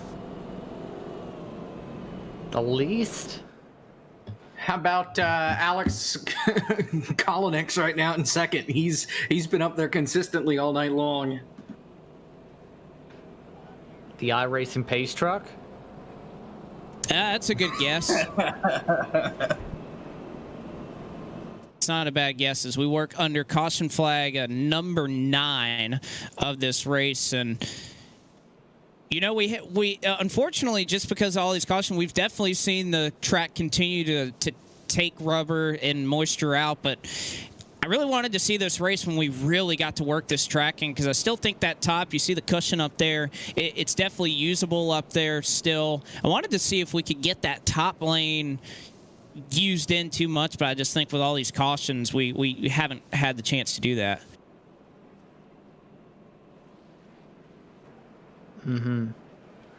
I think, though, this battle for the race win's going to be intriguing because Doucette's look comfortable. He's driven this track like a late model almost, like in terms of the precision that you'd see someone such as Hayden Cardwell on that top line. But Kalanick's, whenever he's gotten laps, made the bottom line work. The Merchant has made the bottom and middle lines work as well. So it almost seems it's now to where, pardon me, it's the preference of where some of these drivers want to be able to carry this momentum with so much slick built up to the point where it's nearly all the way up to the wall on the outside along that cushion. We'll see if they can do that. Lights are off on the pace truck this time by. We'll get going back green as we're just going to take 30 laps to go here at Bristol Motor Speedway. Ryan Doucette on the top, Alex Kalanick's on the bottom, and we'll see how long they can make it. Doucette still riding out front. Kalanick looks to have the upper hand as they head off to 1 and 2. Merchant this time is elected to rip the fence. What a run by DeMerchant going for the race lead. He goes for the slider into turn 3, sends it all the way to the apron. Right to the middle of the racetrack is DeMerchant. Now back up to the point as Doucette goes for the slide jump, battle back with Frisch on the close.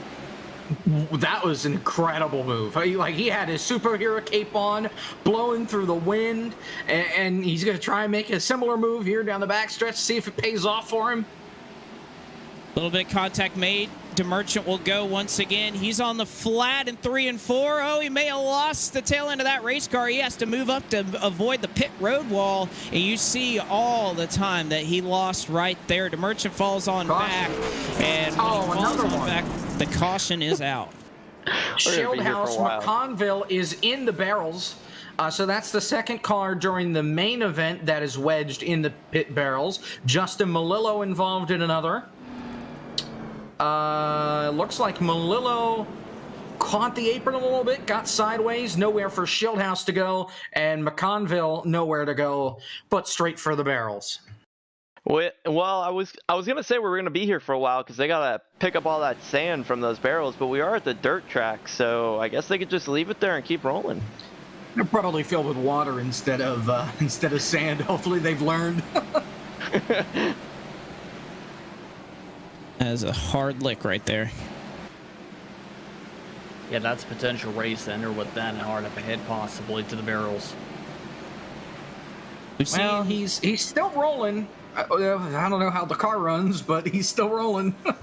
Well, and speaking of race enders, we have seen 5 drivers who have yet to pull it off of the race, or have pulled it off the racetrack, rather. Josh Parker, Kenny Brady, Spencer Ray, Matthew Zwack, and Jonathan Oates are the only cars right now who are not battling any longer. They have gone to the garage, and as a result of their damage, they will be out for the rest of the race, which again is somewhat surprising when you consider the amount of wrecks we've had. But it's just kind of worked out that way here, that these guys can withstand a lot of damage. And actually, Jonathan Oates, he's 43 laps down, and he's actually out on the track. He's actually getting waved around right here. So Oates took a lot of damage. I just kind of mistakenly thought, well, he's 43 laps down, he's out. He came back on track. I'm pretty sure had a lengthy repair job on that car, but he may, and actually if we get some green-white checkers, he may be able to make up a couple spots on some drivers who have left this race. Wasn't damage. His computer blue screened, and that's why he that's why he got thrown out of the server for a while. But now he's back and he's rolling. But yeah, he was out for a considerable amount of time, as you said, 43 laps down. Well, I looked at his car, and I was just like, well, okay, it's damage, Context clues usually would point that out, but everybody's car looks like that's, I guess. Yeah, I'm not saying he hasn't hit anything tonight. I'm honestly not sure, but the reason he's that many laps down is because his computer decided that it had enough for the time being. But now he's back. I think a lot of these cars tonight have had enough. They look like it. cars, and I think even the drivers. But again, we still have a little ways to go here. Believe we'll get the one to go here from Barney the flagman this time by. And certainly we do. Lights go off on the pace car. But before we get going here, how about Kyle Short? We were talking about him. He started absolute shotgun on the field. P37 got in as the sponsored provisional here tonight. Wanted to throw his Twitch stream out as part of the sponsorship here tonight with the running of the Racing Boy Short FTF Dirt Nationals. That is the name of his Twitch channel, Boy Short. So if you need somewhere else to kind of ride along with an onboard shot of tonight's coverage, you can jump along with him and watch along. Again, we'll try to see how much further up he can make it through the field starting in P26. But out front, Ryan Doucette gets started on the top, and the rest of the field will barrel off into the opening set of corners here at Bristol. And once again, nice clean launch for the drivers up towards the front as it's Doucette and the Merchant looking to do it once more. So have Michael Frisch trying to work that top line. Kolonix trying to go 3 wide. Meanwhile, Brandon Hawken, top 3 though, want to use the top line. Frisch though changes it up to the bottom. Oh, and Hawken got a little sideways as Fanning gets turned around. He's going to collect Matt Adams. We're going to stay green as that's Kevin McAdams back there also involved. We keep rolling. Again, that is on the apron, so technically, I guess, off the racing surface enough that we're not going to have a caution flag come out right there. So we stay green as they've really scattered up front, but they have not separated back here in the back of the pack all night long. Still looking 2-3 wide. Dalton Cowden in the middle of a battle. They're about scattered 4. And, yep, one spins in front of them. That's Lucas Plassel that got turned around in the 45 machine. Matt Adams, he's parked the car. He's done for the night. And it looks like Palassel and Cosman made some contact, and then Rabidou got into him and finished him off before Davey Davis also made some contact with him. It all came really quickly for the 45, really, where he's running towards that top line. Then all of a sudden, you'll see with the bar visuals replay, that door-to-door Cosman, that contact with Cosman just gets absolutely pinballed around off 2-3 different drivers and completely loses the back end. Oh, we just had a little contact under caution here, but everyone kept it straight. Man, we got tempers flaring over the radio. I'm telling you what. This would make a great radioactive right now. Yeah, that was Ben Fanning, Kevin McAdams, Justin Malillo coming in with the screen before he got talked over by somebody else. It was Fanning and McAdams that were talking about the contact that preceded the caution, but I think they've gotten over it here and moved on. You know, it's gotten to the point where Kevin McAdams, again, mind you, he's an admin of this server. He muted his own chat. So he is taking the mic away from himself. That's how it's gotten here in this race. No, actually, he enabled his own chat after it got disabled by the other off-track admin, Kyle Riley. Maybe he wasn't done talking. No, but that's funny. This is entertaining right here. Wish you guys could hear this.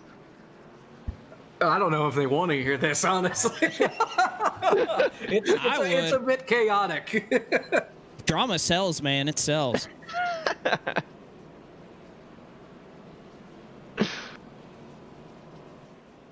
This has been an intriguing race. Let's put it that way.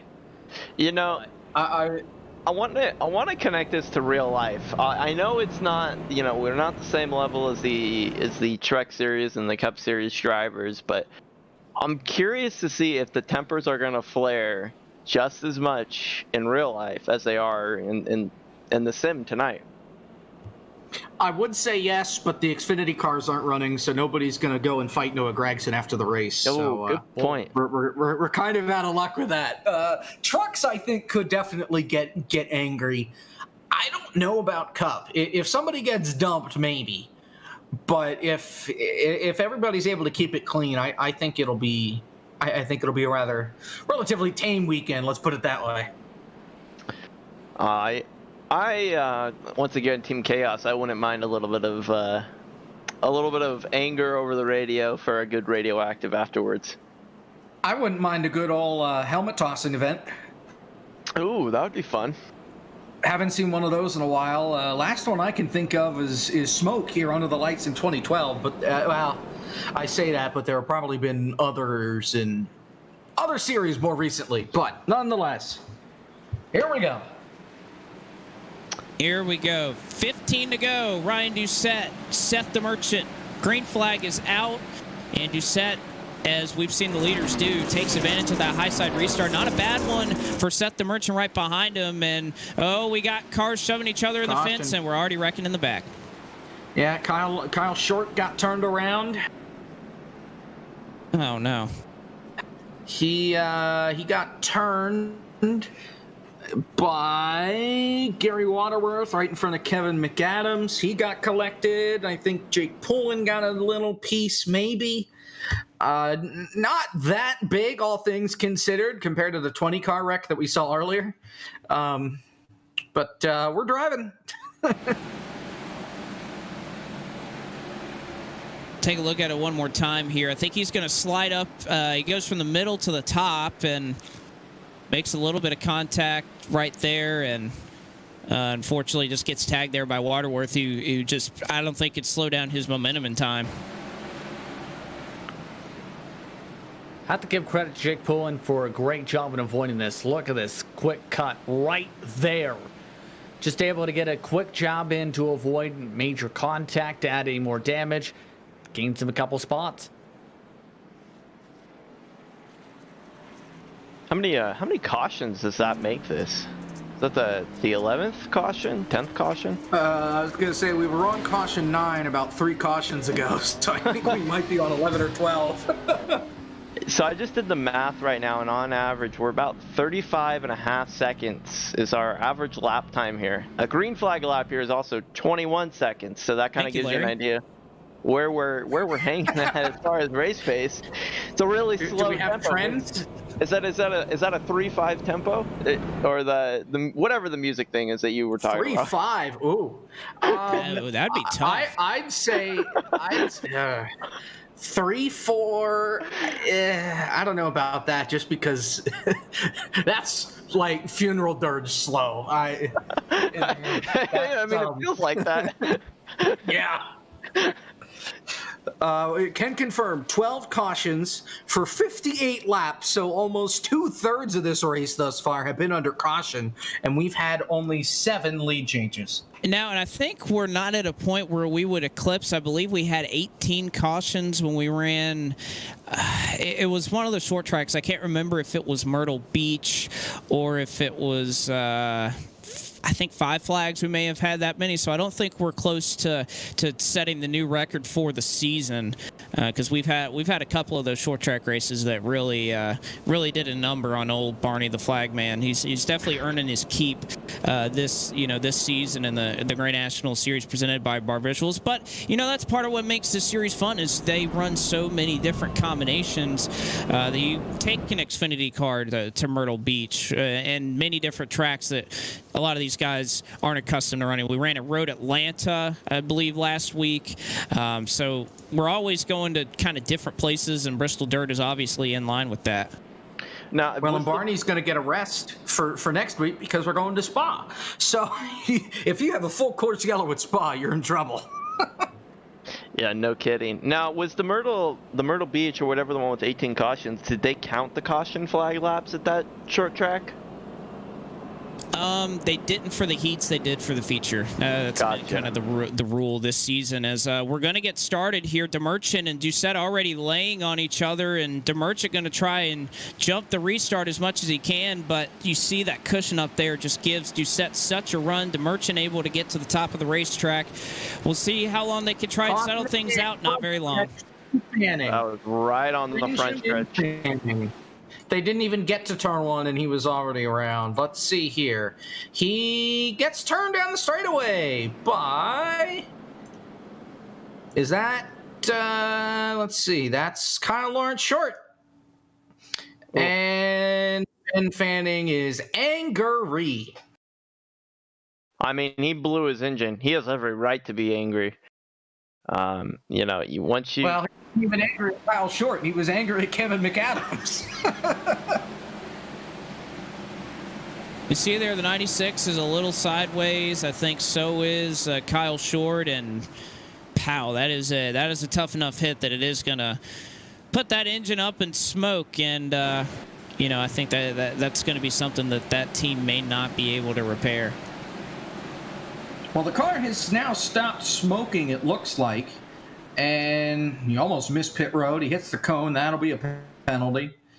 But he's going to come in and pit here, I think. Oh, now the smoke's back. So, yeah, I think he may be done for the night.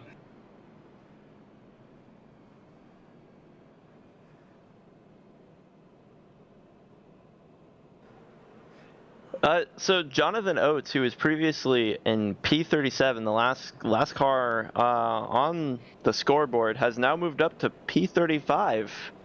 And at this rate, he's looking at probably getting a P33 finish just by going out there and being on track right now. I mean, good for him. That's why you keep running the laps, right? Mm-hmm. Just go out there and turn laps. You do get points. This is a season-long thing. Just because it's a bad day doesn't mean you can't minimize the damage to your points book. And if we continue to get green-white checkers, he might be able to gain some more spots too, because he's 39 laps down right now. He's 4 laps from catching Kenny Brady. He'll get that. He can maybe get 33rd if we get 1 green-white checkered, and if we can get like 5 of them, he might be able to catch Matt Adams. Might be going a little too far. I think they put a limit to 3 green-white checkers. If we have unlimited green-white checkers, we very well may be running it. Night. Have we had a two-lap green flag run at all since the first stint? Well, no, it wasn't even the first stint, but we did have, I think around lap 30, and I'm not joking, I think around lap 30 we had a decent run. Since about lap 60, it's been 2 laps or less, and then we get a caution. From my unofficial, I'm just looking at lap times right here in the sim. It looks like we got about 1 to 7 was a green flag run. We got lap 13 to 17. That's a couple. And that's kind of it. Is it going to be a natural green-white checkered here? All right, so natural green-white checker will not count against our tally, but that means we got to get to the white flag. Doucette, DeMerchant, Michael Frisch, Alex Kolonix, and Brian Mercurio, your top 5. DeMerchant trying to get a little bit of a jump on the start, but he times it absolutely perfect. He's going to have a shot to throw a slider here at Doucette as they enter turn 1. Mercurio's all the way on the bottom, and DeMerchant for the lead. He's going to take it. Here comes the crossover from Doucette, and Mercurio on the bottom.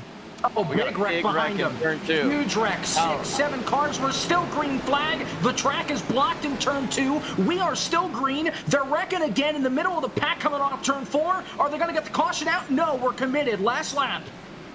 Wow, they got to the white flag. DeMerchant for the last time into 1 and 2. He'll slide up in front of Doucette. Here comes Brian Mercurio, who's trying to make it work on the bottom. They got some slow cars ahead. DeMerchant going to go low to defend. Does he get too loose on the bottom? No, he's going to be able to ride it out. Off the corner, Seth DeMerchant is able to win. Michael Frisch ends up making a couple of late passes to take second. Ryan Doucette finishes in third. And a nice little jump there from Seth DeMerchant gets it done and is enough to end up in victory lane tonight. I'm surprised, but also not surprised that they decided to not throw the caution flag. That first one was big, but the back quarter of the field, the second one, though, was 8th on back, and it was very big. I'm a bit surprised too. I mean, I understand you just want to get the race in there, just a bit surprising, but that's the way the race rolls. You got to play by the rules that the officials put out there, and they wanted to go green to the end, so there you go.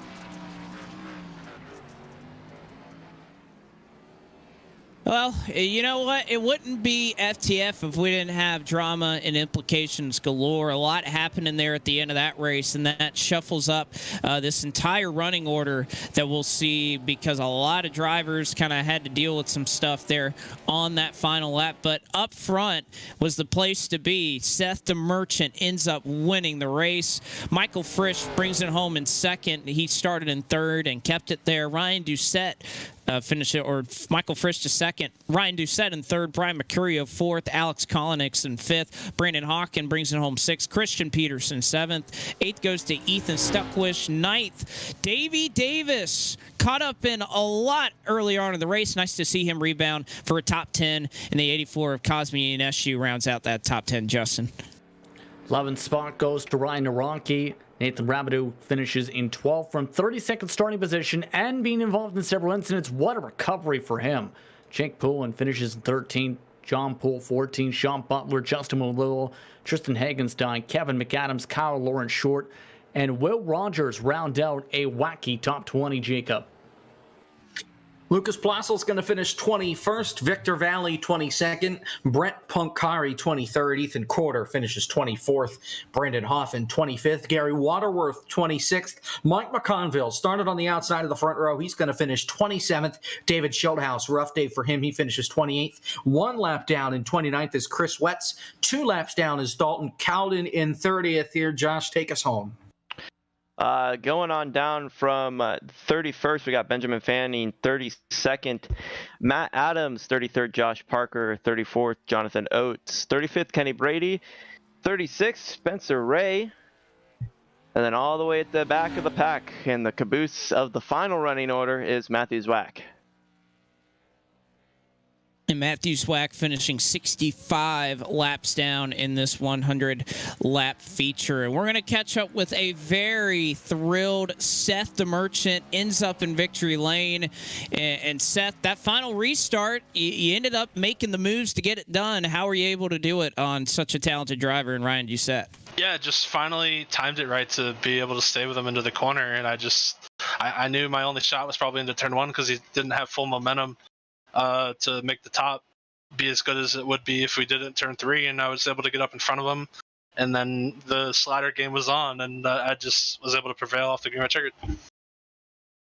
Well, I know, and talk about kind of the difference in the cars. We've seen a lot of drivers, they've run the Cup cars here at Bristol Dirt, they've run the truck. How different was this Xfinity car? Because obviously it's something we won't see in real life, but it seemed like it was a good amount of fun to kind of slide around with out there. Yeah, the setup was really good. Had the tire pressures jacked up really high to slow the times down, so we wouldn't be wide open on a new track trying to get to get better racing, basically. And it did provide the heat race we had was insane, and the racing up at the front was insane. It just kind of sucks that we couldn't get more green flag laps to brawl up there with Frisch and Doucette and Brian, but still a lot of fun. Certainly was. Well, I'll throw you the mic one more time. Anybody want to give a shout out to that got you the victory tonight?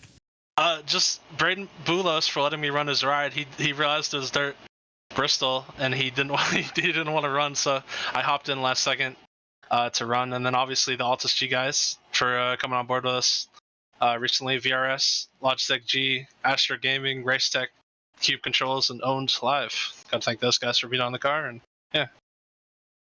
All right, folks, that is Seth the Merchant. He brings it in victory lane. He wins the race tonight.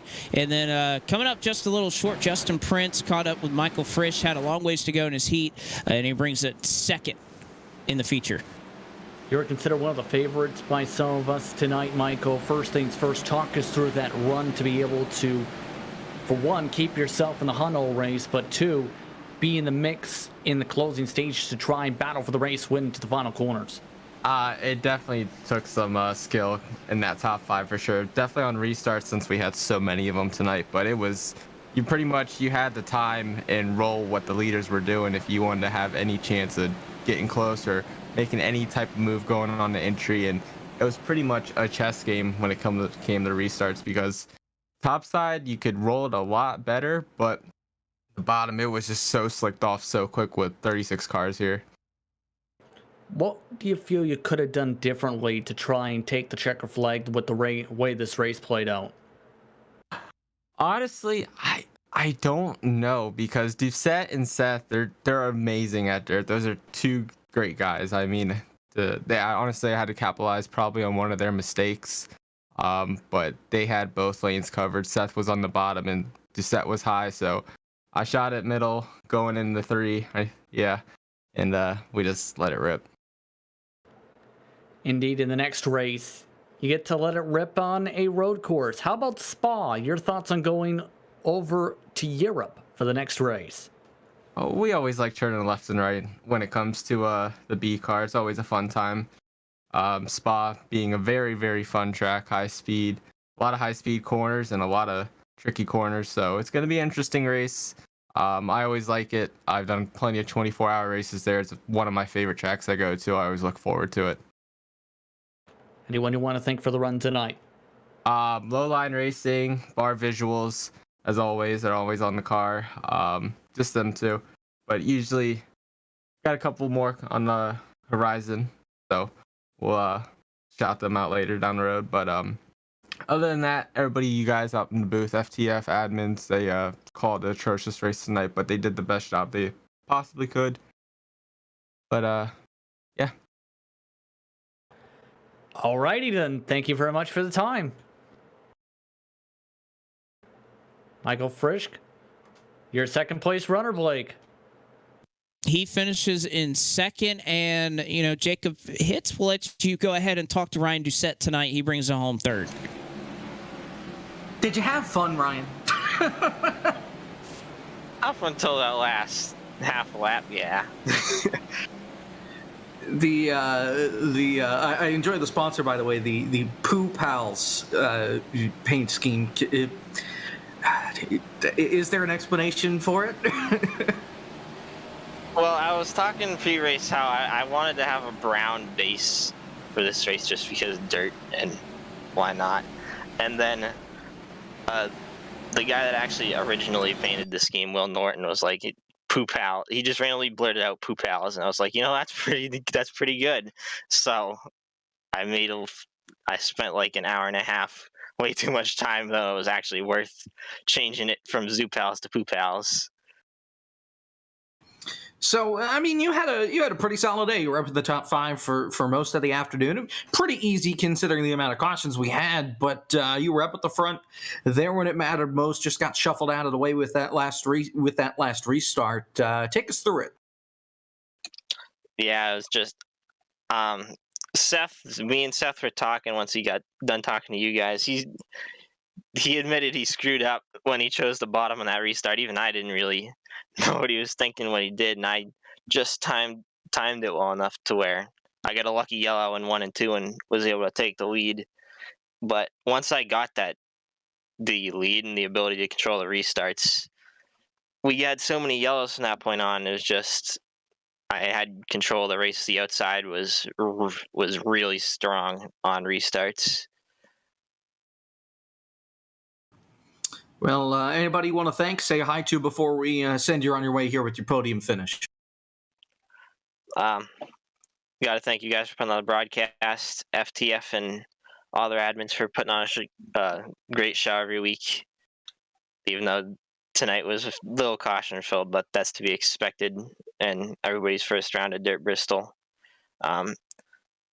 Seth for running me clean for that whole race. I know we got really close at times. We had a few sliders, but it was overall a really good and enjoyable race. All right, well, congratulations on the podium, and we'll see you next week from Spa. It's just a little bit different than Dirt Bristol. Congratulations, and we'll see you next week. Thank you. Ryan Doucette, third place finisher here at Bristol. Blake? Finishes in third, and this is kind of what we expected to see, guys. Really wild racing here on the dirt. You see the track right now and how slicked out it's been, and we saw a lot of chaos. I think we expected it, but it's just a lot of jockeying for position out here in the mid-pack. Who knows? Maybe we'll see this in real life tomorrow if they're able to get everything squared away and get the track on there. You typically don't see 30 cars out there at one time. And I think that we kind of saw the result tonight. There's just not a whole lot of room out here for it. If this is what we see tomorrow, I hope there's liquor in the Fox booth. That's all I'm going to say. That I'm type of imagining broadcast. Larry likes his cigars and his wine. So if the pro I'm more worried about Boyer, but that's very fair. All right. Well, that is going to do it for our coverage tonight at the FTF Grand National Series presented by Bar Visuals. For Zach Johnson down in the virtual production trailer, and for my broadcast partners, Justin Prince, Jacob Hitz, and Joshua Mendoza, the gang of Jays, as we'll call them. I am Blake McCandless saying so long tonight from Bristol Motor Speedway. We bid you farewell, and congratulations to tonight's winner, Seth the Merchant. He takes the checkered flag, and we will see you back here for the Four Corners Racing League on Monday night.